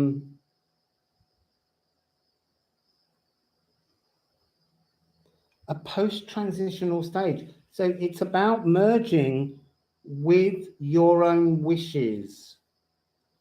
And that's really interesting because earlier the message was actually change your wishes. So maybe it's about coming into a conjunction to merge yourself and decide what are your wishes, again, as we said earlier, that you really need and what are no longer serve the energy of the future. So if you have this kind of weird desire to have, as was said earlier, the winning lottery numbers, that's not going to happen. That's not an energy that would come because that's making everything too easy. You have to go through certain energies to reach certain things. So there's something about redefining your core essence to transform and merge your wishes.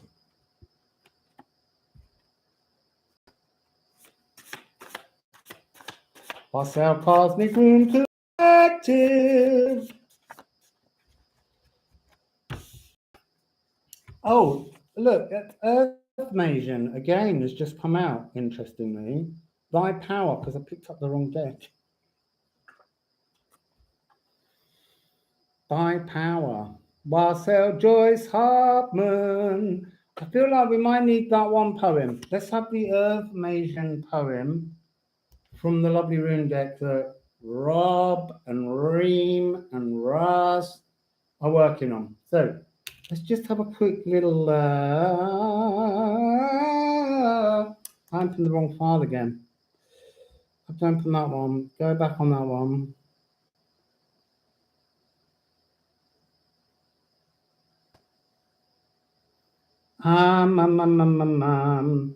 What one is it? 60. It's much easier when the cards are in front of you.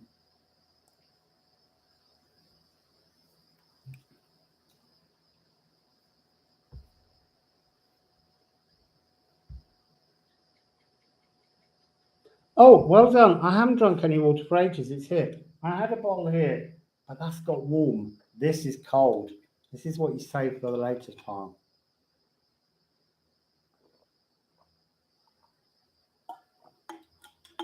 Yeah, exactly, Kaza. That's what I want. A beautiful earth and a beautiful humanity, humankind. So let's find this little poem. Earth Masion. Here we go. Earth Masion. Earth power, personal power, thy power, thine alone, carved in stone before birth, in that other place. Sigil of the cosmic gift that awaits birthing through you, by you, for you. Esoteric secrets of the full moon eclipse, where worry and ruin are dissolved by the light of being seeded in the earth magus, the oldest sacral cycle completed. Shadows burnish, the soul refurnished. Gorgeous! Well, that's come out twice. Was determined to be read.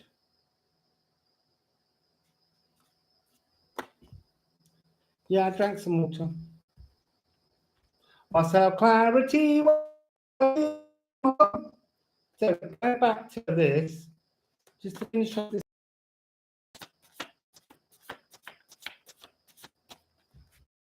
Lucky, maybe I'll stop and Patrick will be doing a live. I can see him watch that.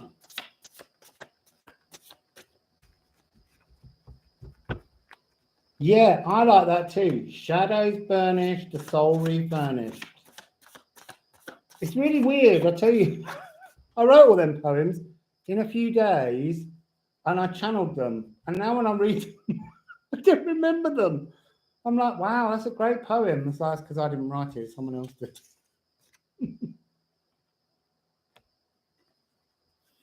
So what have we got? Pisces. This is to be empowered. This is to project. This is where we started. the stellium in Pisces, this energy of watching, this house 12 kind of frequency, succeeding, to bewitch, to conjure, to create, to manipulate ourselves, our molecules and our spirit, and then it has distilled. And this is to contain and secure.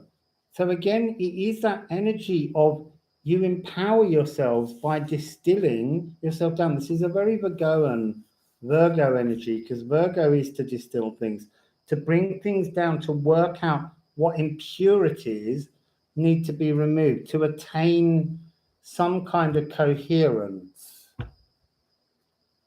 So one last card, and there it is. That's really funny, because that's where the vertex goes on the lunar eclipse, into 0 degrees of Libra. And this is sublimation.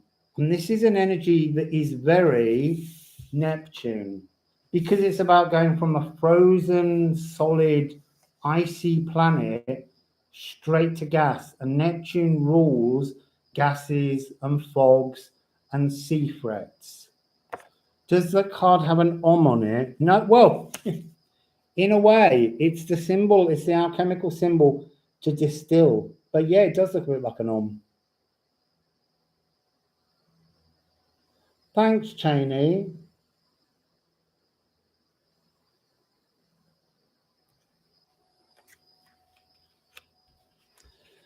So to be excited, the energy is ultimately work out your dreams, re-emerge them, filter them down, transform them, and then you will have that moment of sublimation when you go from solid straight to gas, missing all that kind of emotional turmoil, not being caught in the sea drowning, but jumping straight from frozen once you've settled into the energy and just whizzing straight off up into the air.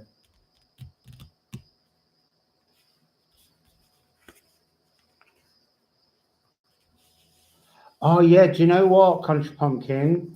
That is what happens. I had to learn that. It was a really difficult lesson to learn. Just being nice bothers people. Look, it bothered Tarot Destroyer.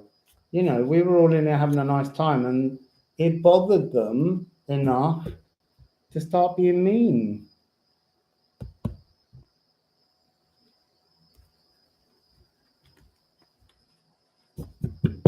So I think after 1 hour 40, that's probably nice. Wassail happy mom.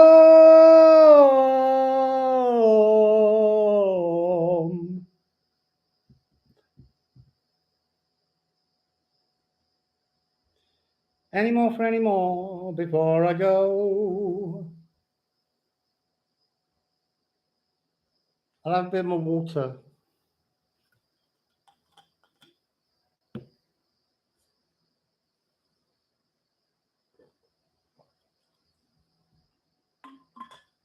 Wassail Shana, I went to say Shanit shining eyes.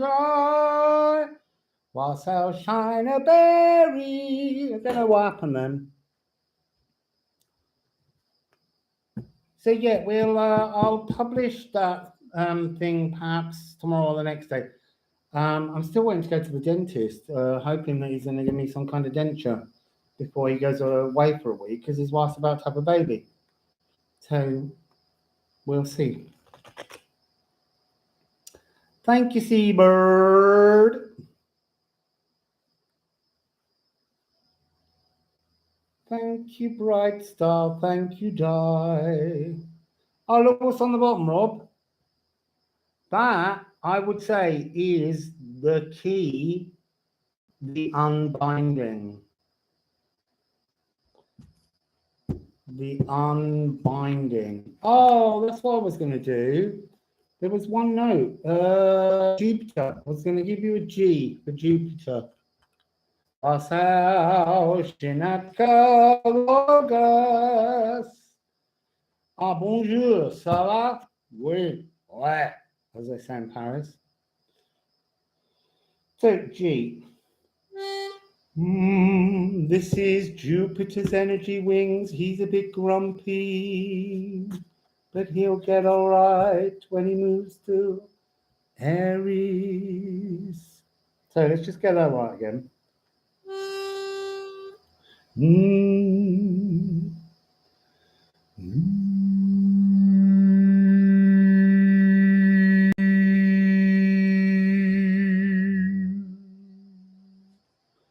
Oh, look, the electricity just got really bright in here and the fan went on faster. I'm heating the electricity grid.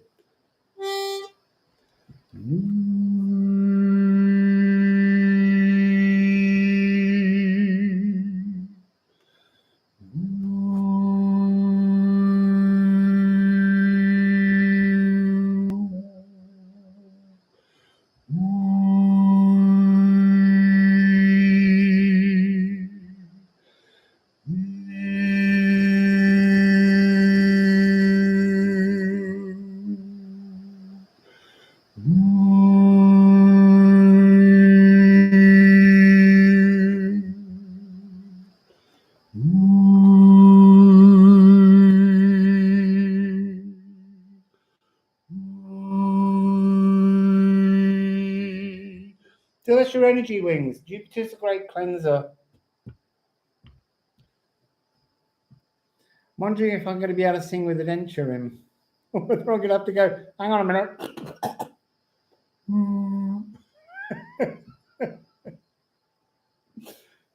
Oh, now it's gone dark. See, it stopped singing. It's just gone, the light's gone back down again. And the fan's gone back down. Oh, that's good clarity.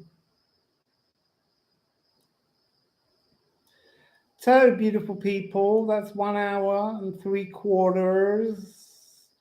I had dinner before I came on. I made myself black-eyed bean mash. And so I soaked them for a couple of days, the beans, and then you cook them in a pressure cooker so they're done quicker half the time. And then I mashed them, and I mashed them with salt and garlic and lime juice and a chili. Even though I'm rubbish with chilies, I'm just trying to force myself to do it. It makes this lovely purple mash, and I was completely full, and now I could go and eat it all again. It's because when you're eating soft food, you're not masticating with your mouth, and so you don't create any saliva, so you just don't even realize you've eaten, so you're permanently hungry.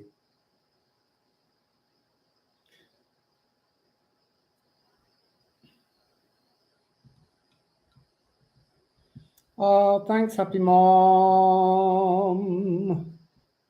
Yeah, I'll be back in a few days. Also, don't forget, I'm going to be starting doing cooking too. So I'm going to start by teaching you all how to make a sourdough starter that you can use to make bread, but you can also use to make these wonderful pancakes. So we'll be doing that in a few days. I just got to sort the kitchen out here so that it can be seen.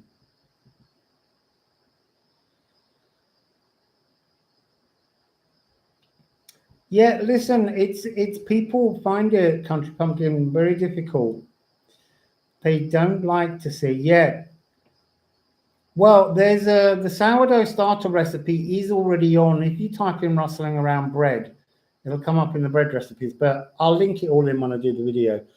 But they're amazing, and you can make all kinds of breads with them. But as I say, these lovely soft pancakes. So for the moment, I'm going to be focusing on slow food and soft food. People with no teeth.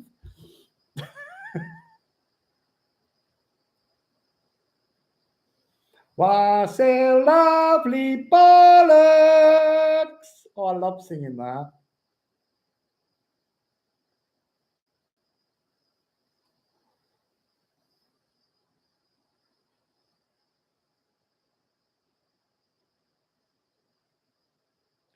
I'm really glad, Cheney, that you want to travel. I think it's good for us to move around.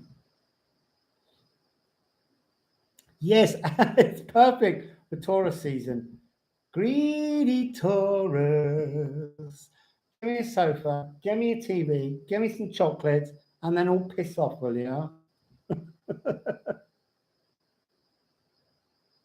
Yes, that's the most important thing, Cosmic Womb Collective. You have to infuse your food with your intentions.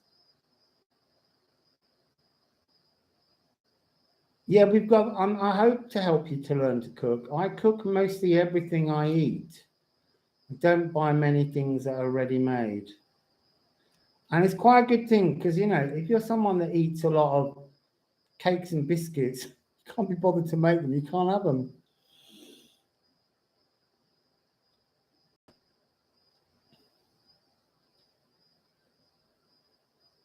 I'm not fighting over the chocolate. It's mine. There's a drink here, Clarity. It's called Pozol. Pozol. P-O-Z-O-L. Pozol. And it's a Mayan drink. And obviously chocolate, very Mexican. And it was only the king could have it originally, of the Aztecs or whatever. And they mix it with fermented corn. So like I'm making a sourdough starter, they ferment the corn and they mix these two together. And it's a really amazingly, deeply satisfying. It is a seabird. It's not your chocolate. It's mine. Sorry. I don't care if you bought it. With your pennies, it's mine.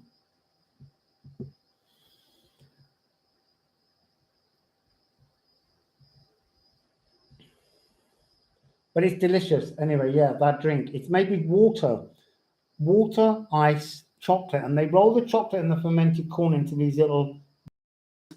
And then they make the drink with it. And it is just so delicious. When you first get it, it just looks like really sad, watery chocolate. And you kind of go, where's the dairy? Because, you know, we're used to that kind of chocolate in Europe. And it's just delicious. Also, the other day, my host roasted chocolate beans. And then I sat and I helped him peel all the things off. And then he was having them cracked. And they smelt so delicious. I've got no teeth. So there was all this delicious, totally fresh, roasted chocolate, and I couldn't have any. I put some in my mouth just to try and suck the flavor out, but it just was too painful. Wassail Icarus W.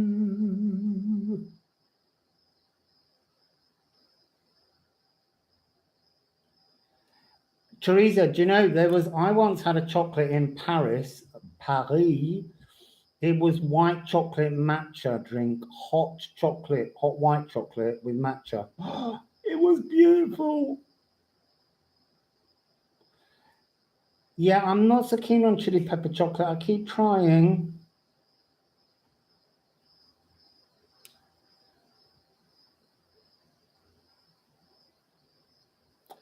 Listen, Kaza, I don't know where you're from, but you can get chocolate in the UK that isn't made with sugar. It's made with other kinds of things. I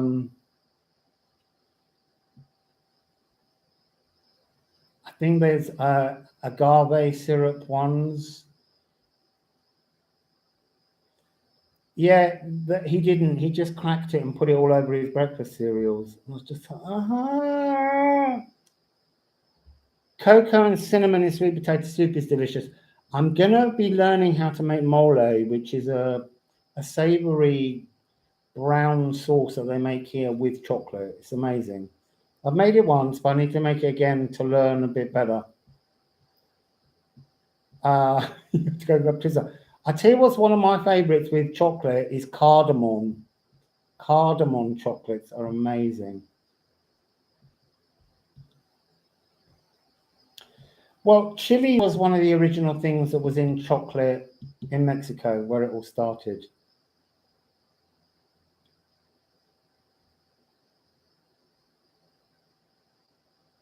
Yeah, it is a very sacred food, and actually it does vary because there's lots of different versions. But here, her mother was a chef And so she showed me her mother's recipe. It's amazing.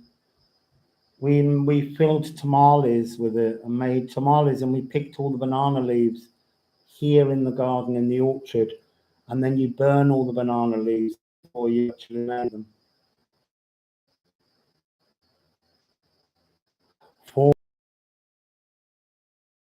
Ding dong. Avon called.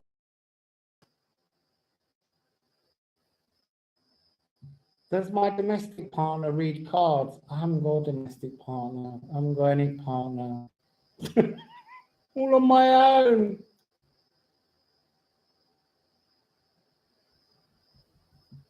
Stevia is natural, but it's horrible. I don't care what anyone says. I don't like it.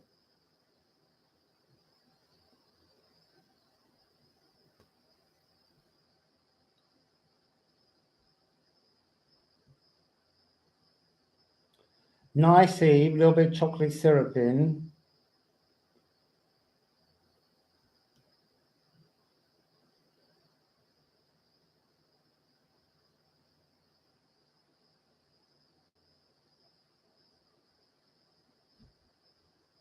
Where are they, Icarus? Do they want to go traveling around the world?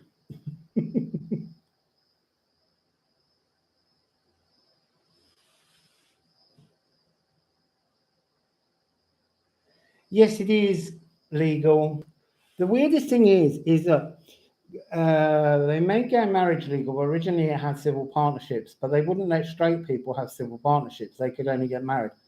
Eventually, they had to change everything. But what's really fascinating is that even if you're married as two gay men or gay women, you are entitled to all the things when they die because you're married, except their pension. You only get something like 15%. That's not been brought up to the same quality level. Stevia does suck. It's horrible. Yeah, beet sugar. I mean, the dangerous one is corn syrup. That's the one you want to avoid.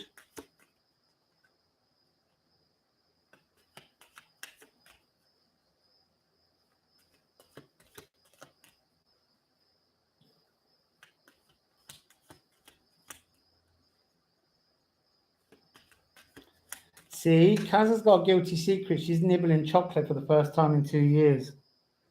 A card's just pinged behind me. Oh, it's in a really awkward place.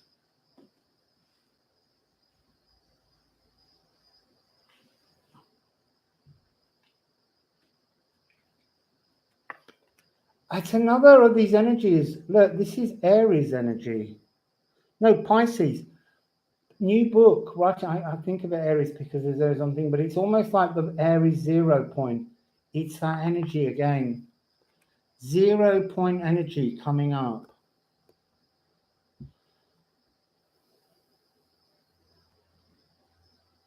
Yeah, date sweeteners, lovely. I like date sweeteners. 7-layer bars.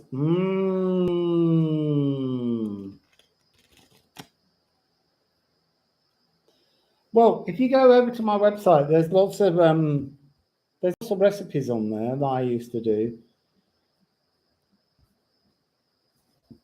I suppose I could find a link, possibly. I don't know. I'm going to try.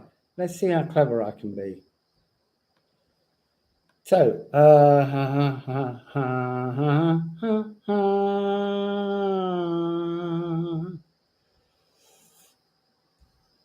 just bear with me while I look.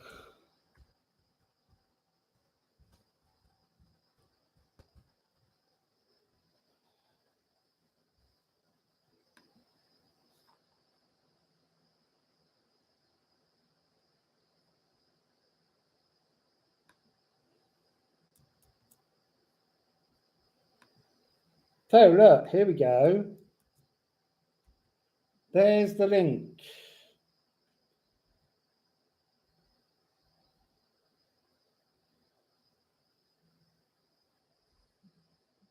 I'm very good at making croissants. I can even make vegan ones.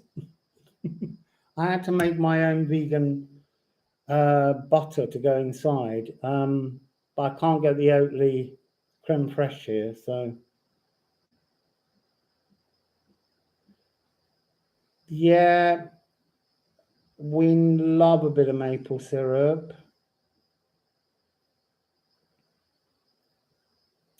Yeah, there is a recipe for the vegan butter, but I don't know whether you can get Oatly creme fraiche, and it really matters because the creme fraiche gave it a kind of nice flavor. I bought a new slow cooker today, and there's a way of making yogurt. See if I can get hold of some kind of, I could make a kind of vegan yogurt perhaps that would give it that kind of real taste. Yes, there is a version of that. It's a kind of chainy that's on my recipe page. That's something, a sausage casserole and mash that's made in the same. Brown rice syrup's nice too. Yeah, you've got zero, Happy Mom, 0 degree Cancer's got a lot of action going on this in the next few weeks. Dark Moon Lilith has just moved there, and Sirius is going to turn up there.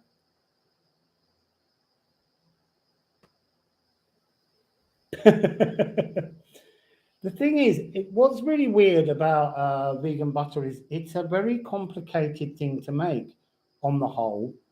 And it involves needing some kind of fat that sits at room temperature as a solid. But actually, you know, butters are very simplistic and kind of a lot better for you than a lot of margarines.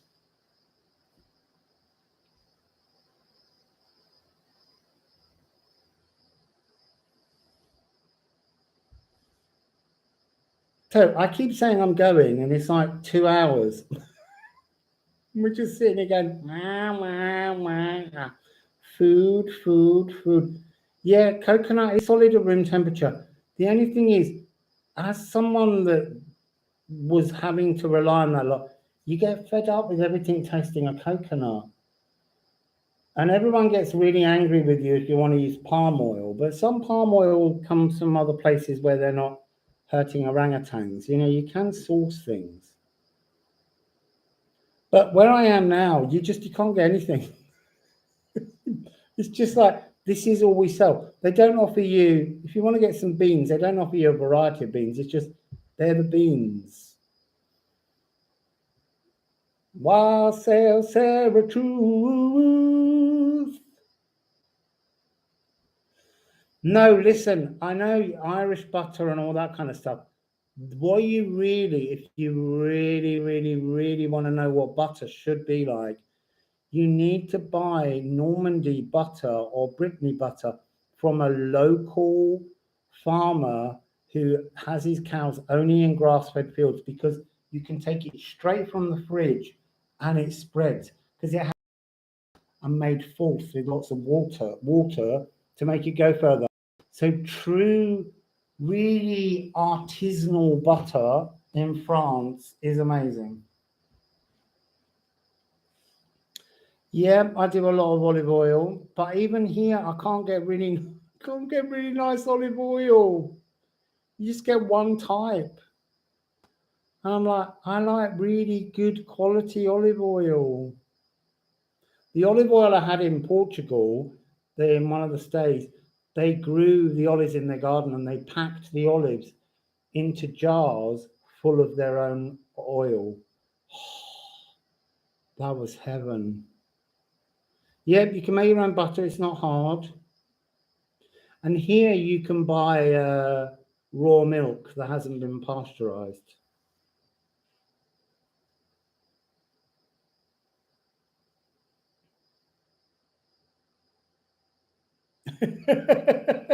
Straight from hell.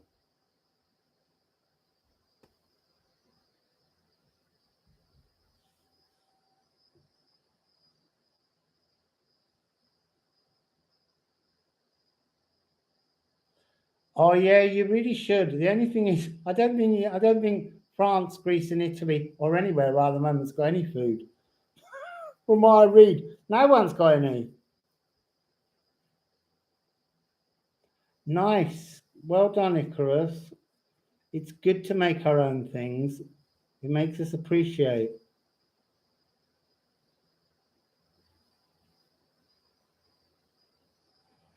It's possible, Jamie. It is possible. I'm going to try and find out a way. You used to be able to.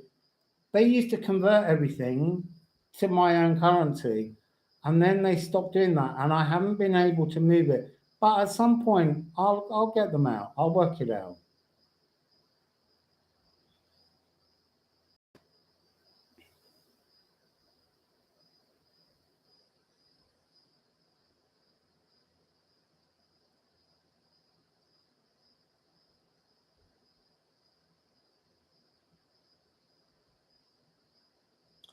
Nice potting soil.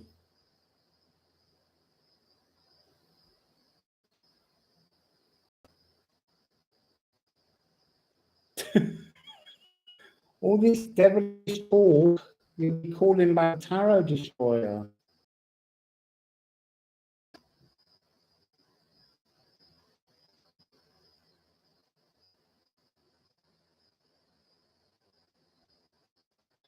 Do you know what? In Hastings, I noticed it. I must have taken a picture of it on my Instagram account. I came across bottles of camel's milk. I was like, no.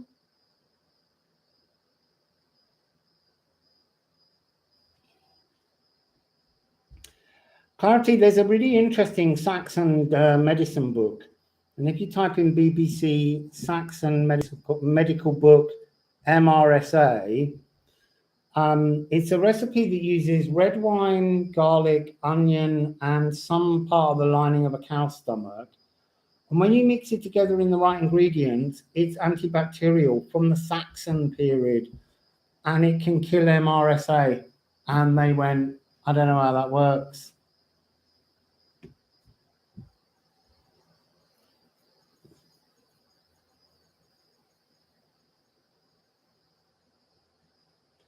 Do you know what? I'm sure it is. I'm sure it is, Teresa, but I don't know why. It's just like I can't even get my head around the idea of camel's milk.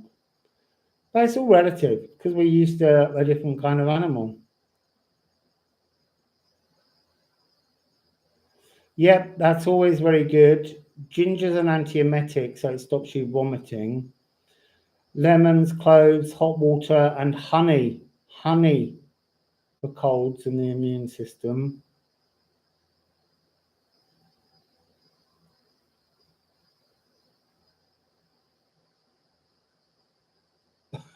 Camel milker. You had all the best jobs, Rob.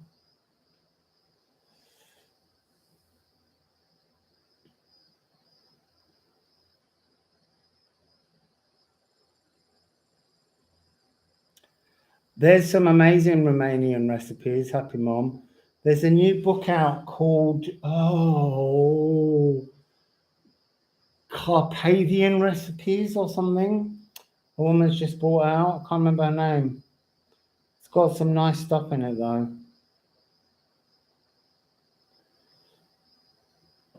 Drinking any milk sounds awful.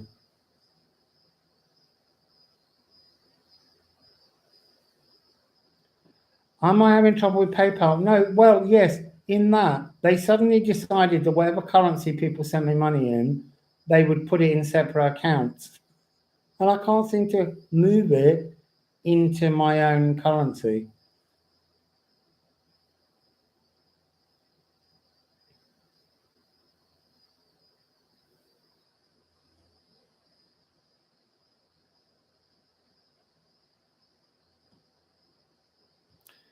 Happy Mom, there's a book that's called Folk Medicine, Honey, Apple Cider Vinegar, and you can get it online. Folk Medicine. It's a really old book about how you can use honey, cider, apple vinegar to cure all kinds of things. It's a very old book.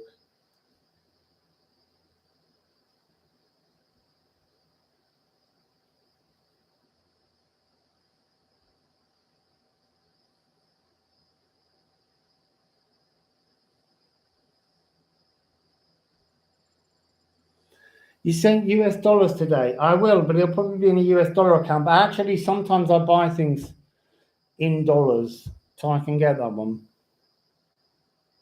But thank you, Stella. And thank you, Cheney. Oh, listen, I'm doing fermented garlic at the moment. I made it about a month ago, and it takes about 3 months, and they turn into kind of see-through, glassy amber buttes, and then the honey becomes really watery, and you can use that in salad dressings. Pineapple is a great medicine. It has bromelain in it. Bromelain is anti-inflammatory, which is also good, but you have to cut the pineapple, suck the juice out, because after 10 minutes, it's not as effective.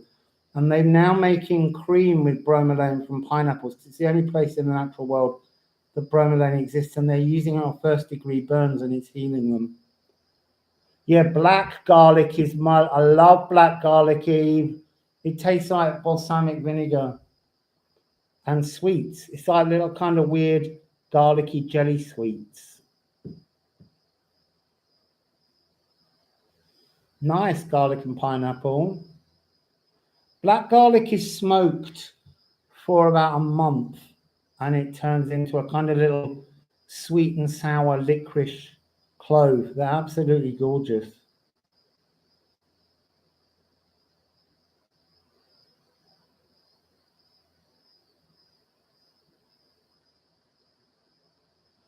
Never buy pineapple chopped up because it goes off. Yeah, black garlic's gorgeous.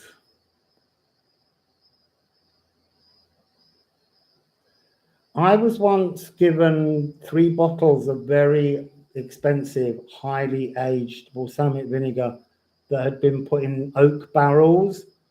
Oh my God, it was so beautiful. And my greedy boyfriend drank it all. Drank it. I left him.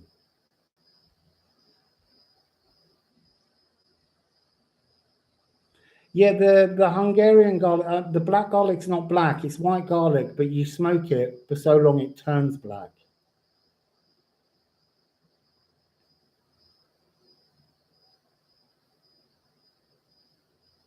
There's also a lovely thing that's an alum that's called bear garlic, or wild garlic, and you can, yeah, he drank it, Eve, because it was so delicious. He just put it on all his food. He would make beans on toast and smother it in a bottle, 25-pound bottle of vinegar. And I was saving it. It was like, you bastard. I'm leaving.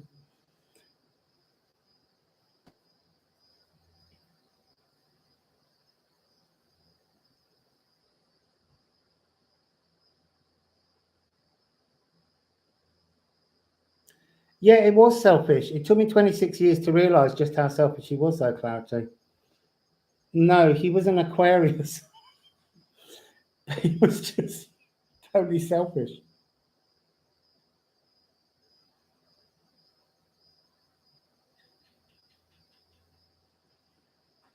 Yeah, I mean, if you're going to go on a food explore, you have to go to France and Italy.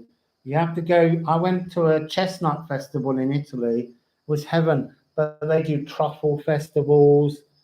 And Lyon in France is meant to be the kind of like gastronomic capital. The wonderful market with all the foods there. Oh, it's unbelievable. Spanish black radish, yeah, they're delicious.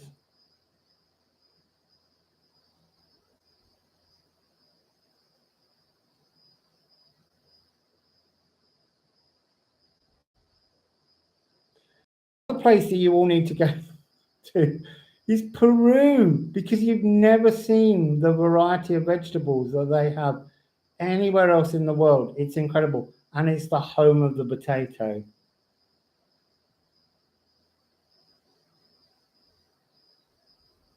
Yeah, you need to build a little smokery to do that, don't you, Eve? I know, potatoes. They don't share them. They don't sell them anywhere else in the world. They keep them. And they're amazing. Let's all meet up in Peru, in Sacred Valley, Cusco. It's about 3,800 meters high, and a lot of people get them. They can't think of anything. Isn't Ireland potatoes? It is, but it's not where they came from. The Irish got their potatoes from the Peruvians. Peruvian. It's not Idaho. It's Peru.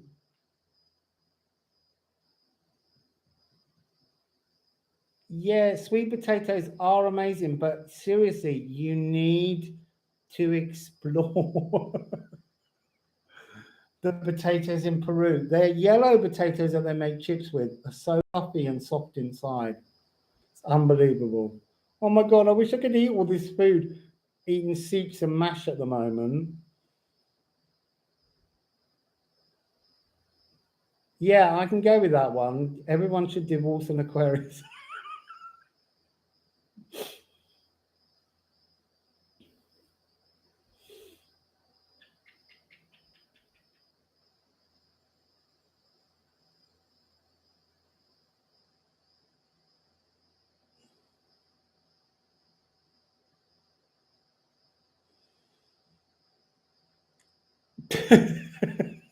Listen, I'm moon in Aquarius. I get it. I understand. Yeah, Peru is definitely calling. Well, no, Eve, you don't want to tour a chef. They don't give you any food. They eat it all themselves.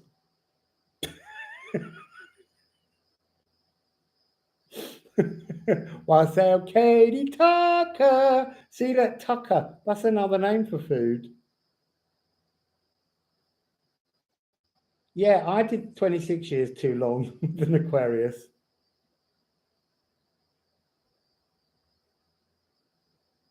Oh, that's good. Yeah, maybe when your moon sign's Aquarius, maybe they're better. Yeah, they know what tastes good, Eve, but they don't share it. They're Taurus. They're like, I made you a really nice dinner. I sat on the sofa and ate it. What are you doing later?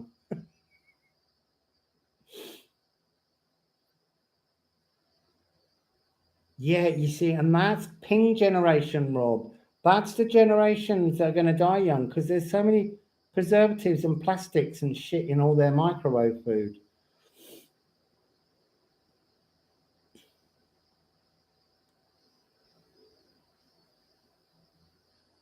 Yeah, I don't think Libras should go with that quiz. I say personally.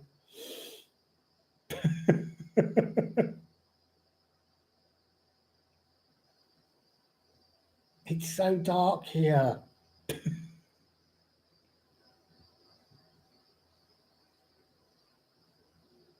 Yes, resistance is futile. I'm hungry. What can I have? Soup. Soup, or I could have soup.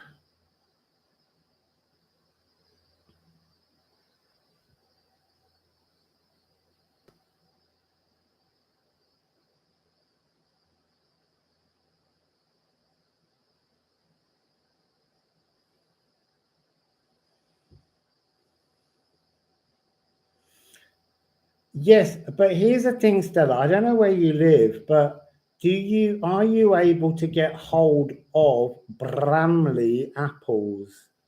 Because Bramley apples in Britain are the cooking apple, and they have a really high acidity, and they make the best crumble, pies, everything, apple sauce.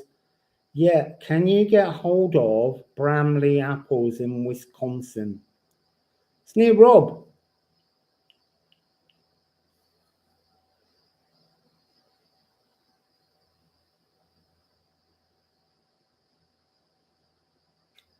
They're not.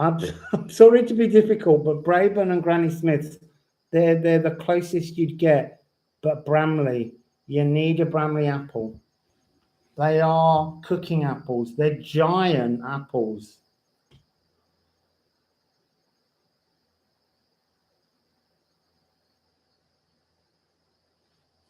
They're the cooking apple. You see, when you make... Yeah, the thing about Baron-Reid is all apples are seeded by any other apple tree. So when you get a new apple tree, they're all individual apples.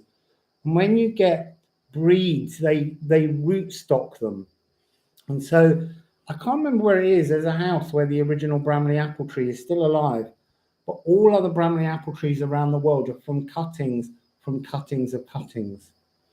But they are the most incredible apples for cooking with, because they taste like an apple and they're sharp and they're amazing. I recall that even my cordon bleu cookbook calls for Baron-Reid apples.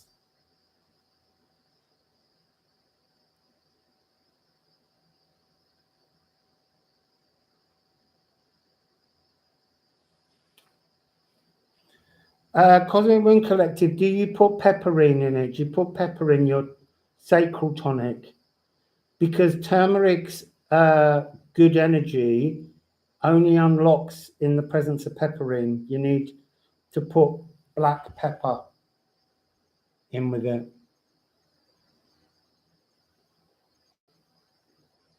Yeah, pink lady apples, they're all right.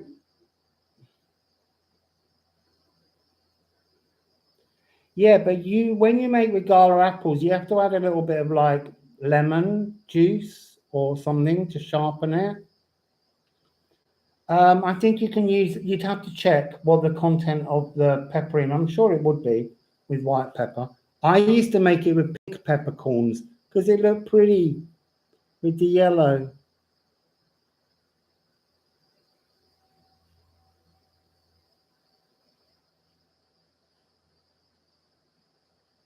Yeah, turmeric is delicious, but apparently the healing properties of turmeric are inactive without pepper.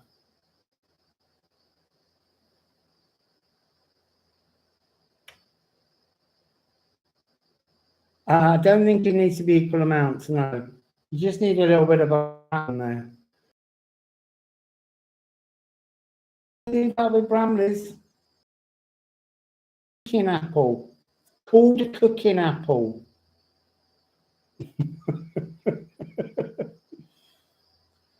And do you know where the best lemons come from? Sicily, because they have the highest malic acid content. So they're sharper than all other lemons. When I was in Sicily with some friends, I ordered Sicilian lemonade, and they just literally squeezed 6 lemons in a cup and gave it to me. I couldn't drink that.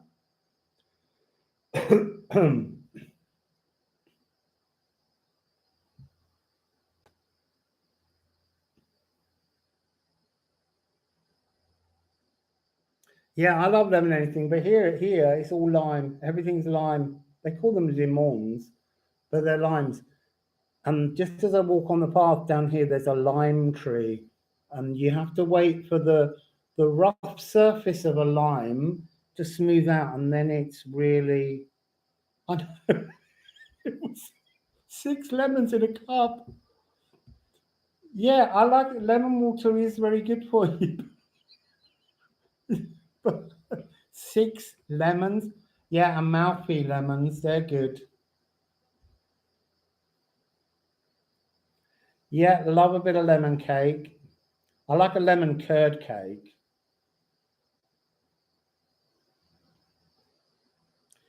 Yes, you can use lemons and bicarb and vinegar to clean most things in your house.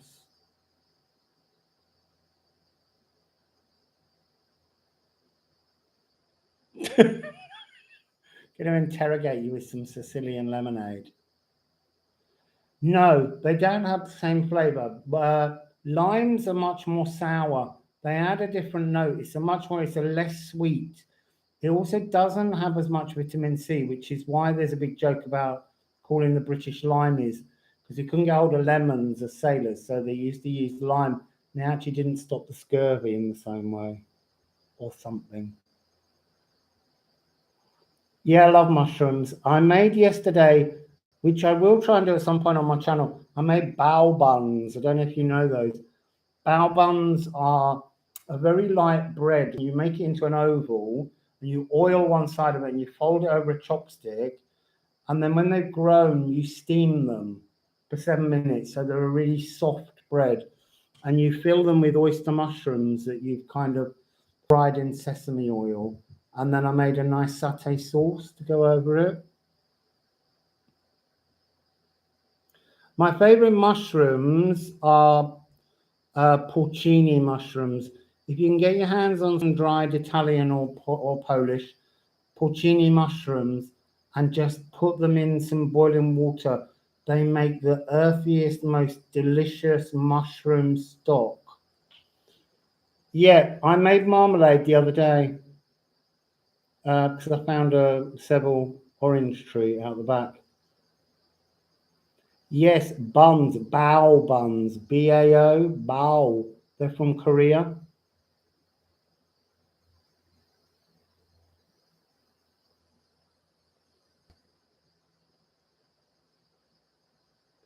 Exactly. If you bake it, you eat it, but that's the point. It's good for you.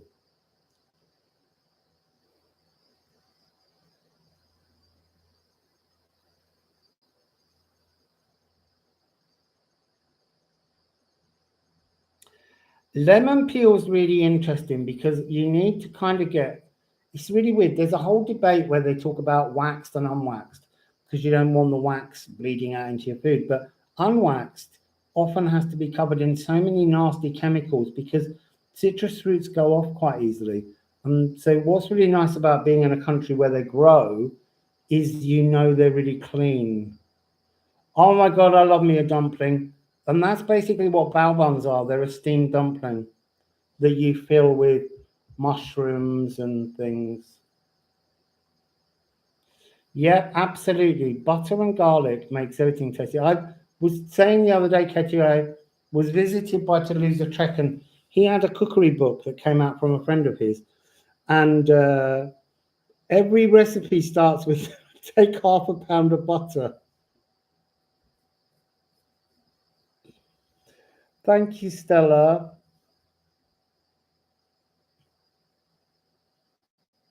The last quarter of a teaspoon.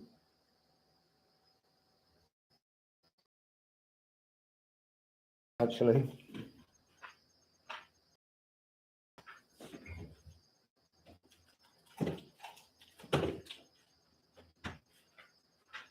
A couple of fun things that I can eat.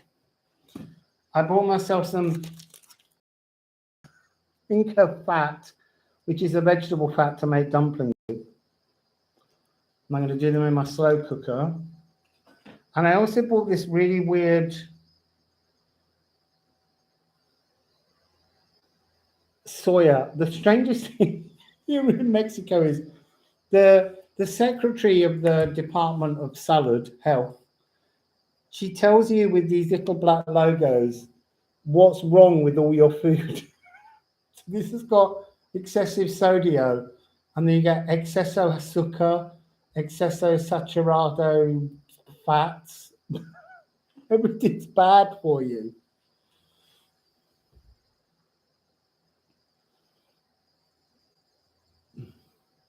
Yes, avocados do grow here, and really amazing varieties. And because they're like with the mangoes here, they're fresh. So when you buy them in the shop, they're just completely different. They haven't had to be picked so early that they're dead. Yeah, I know. I don't. I love those. Yeah, this one's only got one. This is only got one. Sometimes they have five. They have five of those black circles.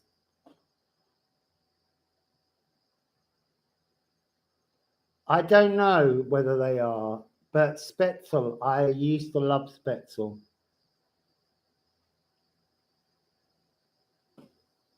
Exactly. Excesso fat and sodium makes everything taste good. And you know what? I'm sweating so much here. I was reading the other day about how we all sweat different amounts. And here there's this joke, which is all your water comes in purified tanks that's been cleansed of everything. It doesn't even have any minerals in it. And so then you have to buy the water to drink, and then you have to go and buy all the electrolytes to replace, because you're sweating all the time. But I read the other day that we don't really sweat that many electrolytes, but we're still buying all these sports drinks. What we sweat is sodium, and some people sweat more sodium than others. And so some people need to eat a lot more sodium. And it was saying that a lot of sports stars and athletes, don't get enough sodium, and particularly in vitamins and multivitamin tablets, there's no sodium because there's a fear of excesso sodio.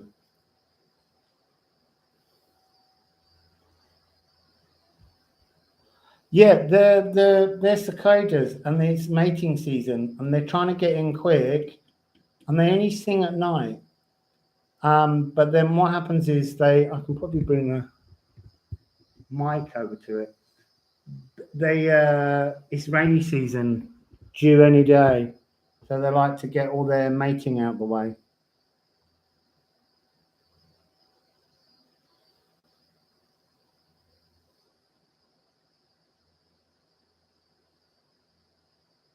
Yeah, exactly, Rob.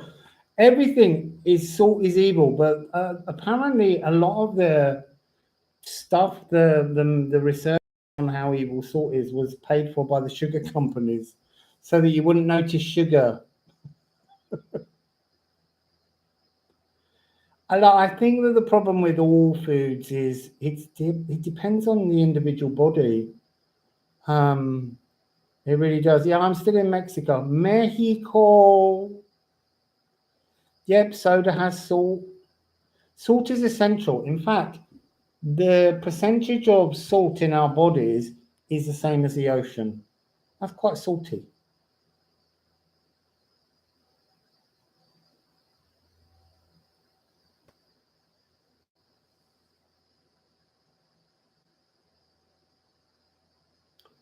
Oh, you see, that's a really good thought. I need to remember that. Really low blood pressure. I mean, it's like 120 over whatever it is, but it's always on the very low end of good. And so I like that. And actually, people who shed masses of salt crave salt more than they crave sweet things. It's massively important to our electrical system, Cosmic.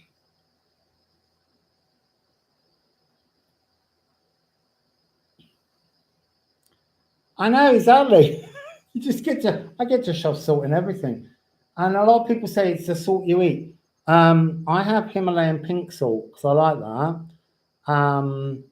I had a lot of sea salt from Portugal because it was in the salt pans there. The salt there's a black salt they've got over there that I haven't tried yet. It's a bit salty.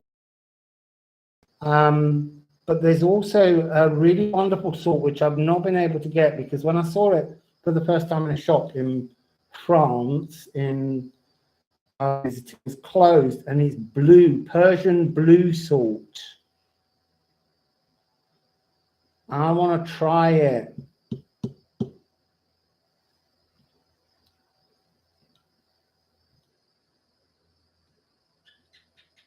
Yes, grey salt, very famous.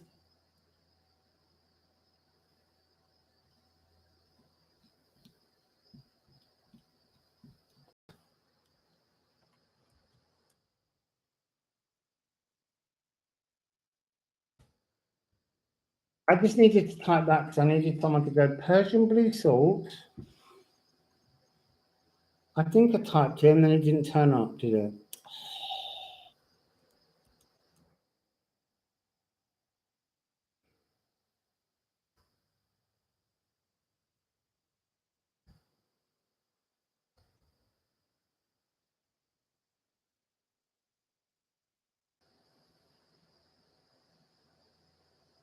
Yeah, grey salt's very. I remember a lot of grey salt in France.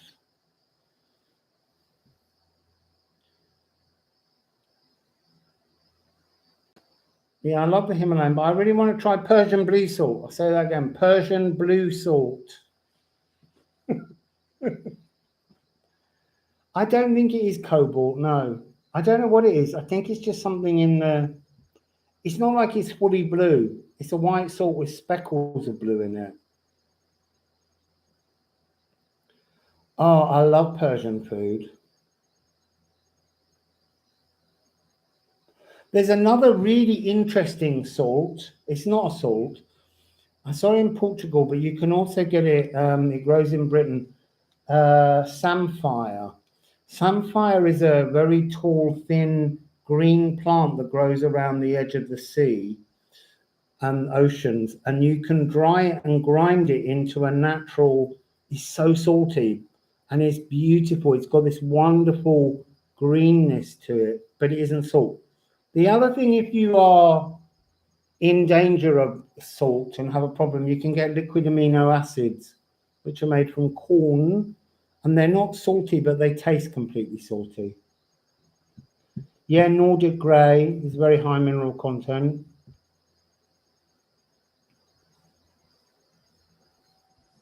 Oh, thanks, Organic Intelligence 313.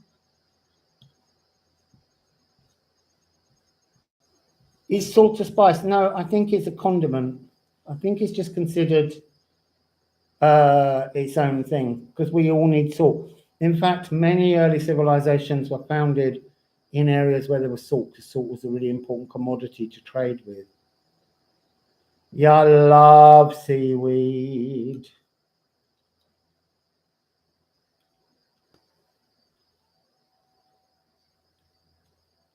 Yep, salt's really good for protection. It's also good for making that pentagram on the floor that Rob uses to summon vegan butter.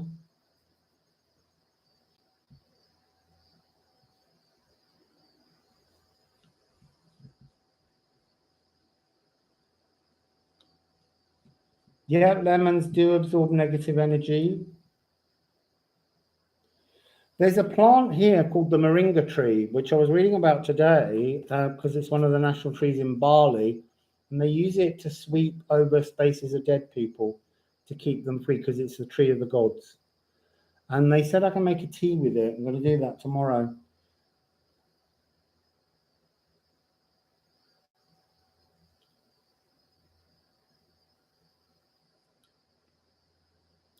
Butter summoner.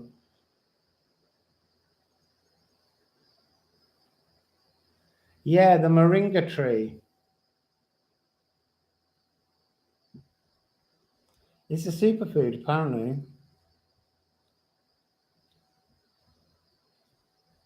Oh, do you take moringa supplements? It grows here on the trees just outside. So you can, I can just make tea with it. Apparently it's quite good for helping you sleep, but it doesn't agree with you. Maybe it won't agree with me. The implants didn't.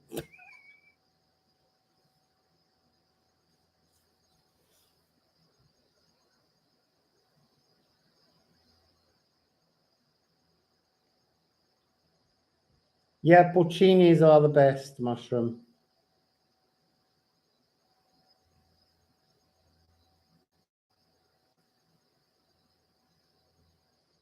Thank you, Sarah Cowherd.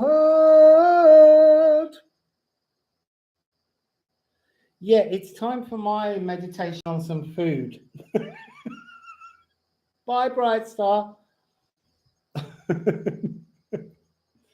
Yeah, there is a lot growing around me. I would like some things. I still can't get hold of some things I really want. I'd really like some fennel seeds.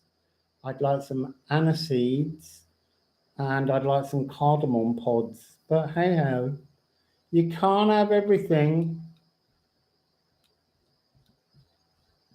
I know, I need a snack. I need some more water. And I need to go.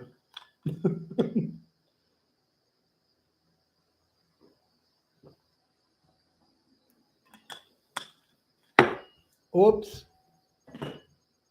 Right, my water's run out. Now I really do have to go. Look, there's Matthew again. Hello, Matthew. Have you got a song? Not Food Glorious Food, not any of that old shit. But give us a nice song for eating.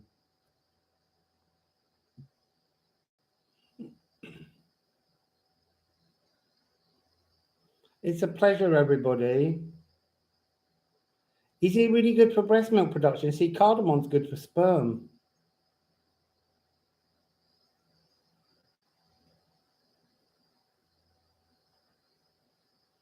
I'm just waiting to see you get. But yeah, I know. There's no post box here. It's so annoying. Oh, Matthew. Well, I want a food song, Matthew.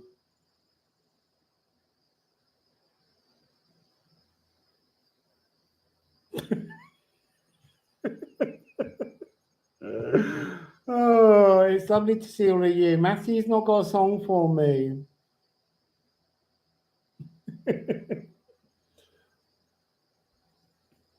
Nice lemon yogurt. Thank you, Katie. Wassail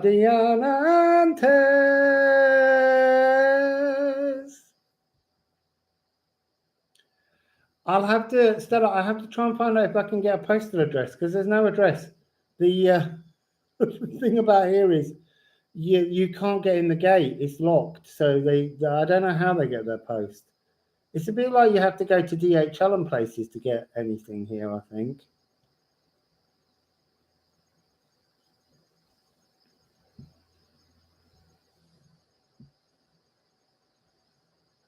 The other problem is shopping here. You have to know exactly what shops sell to get anything because shops are very specific.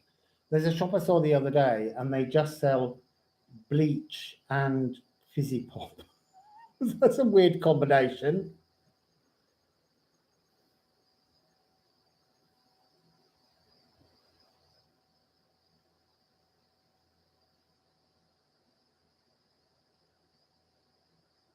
Right, I'm going to go. I'm hungry. I'm thirsty. I was just hanging out seeing if Matthew had a song for me. And he didn't. Yeah, I know, exactly. Fizzy pop and bleach, and your whole life is sorted. Thank you, Matthew. I was trying to think of one myself, and I was like, apart from bloody food, glorious food, and I don't want to hear that. Because as I said earlier, I'm sick of Dickens. But yeah, I don't know. I don't know. Food songs. We'll have to work on that one. Good night, everybody. Enjoy whatever you're eating next. And I wish I could chew it with you instead of sucking everything like a soup.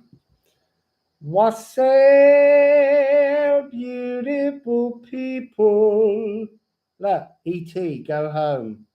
E.T., go to bed. Bye, everyone.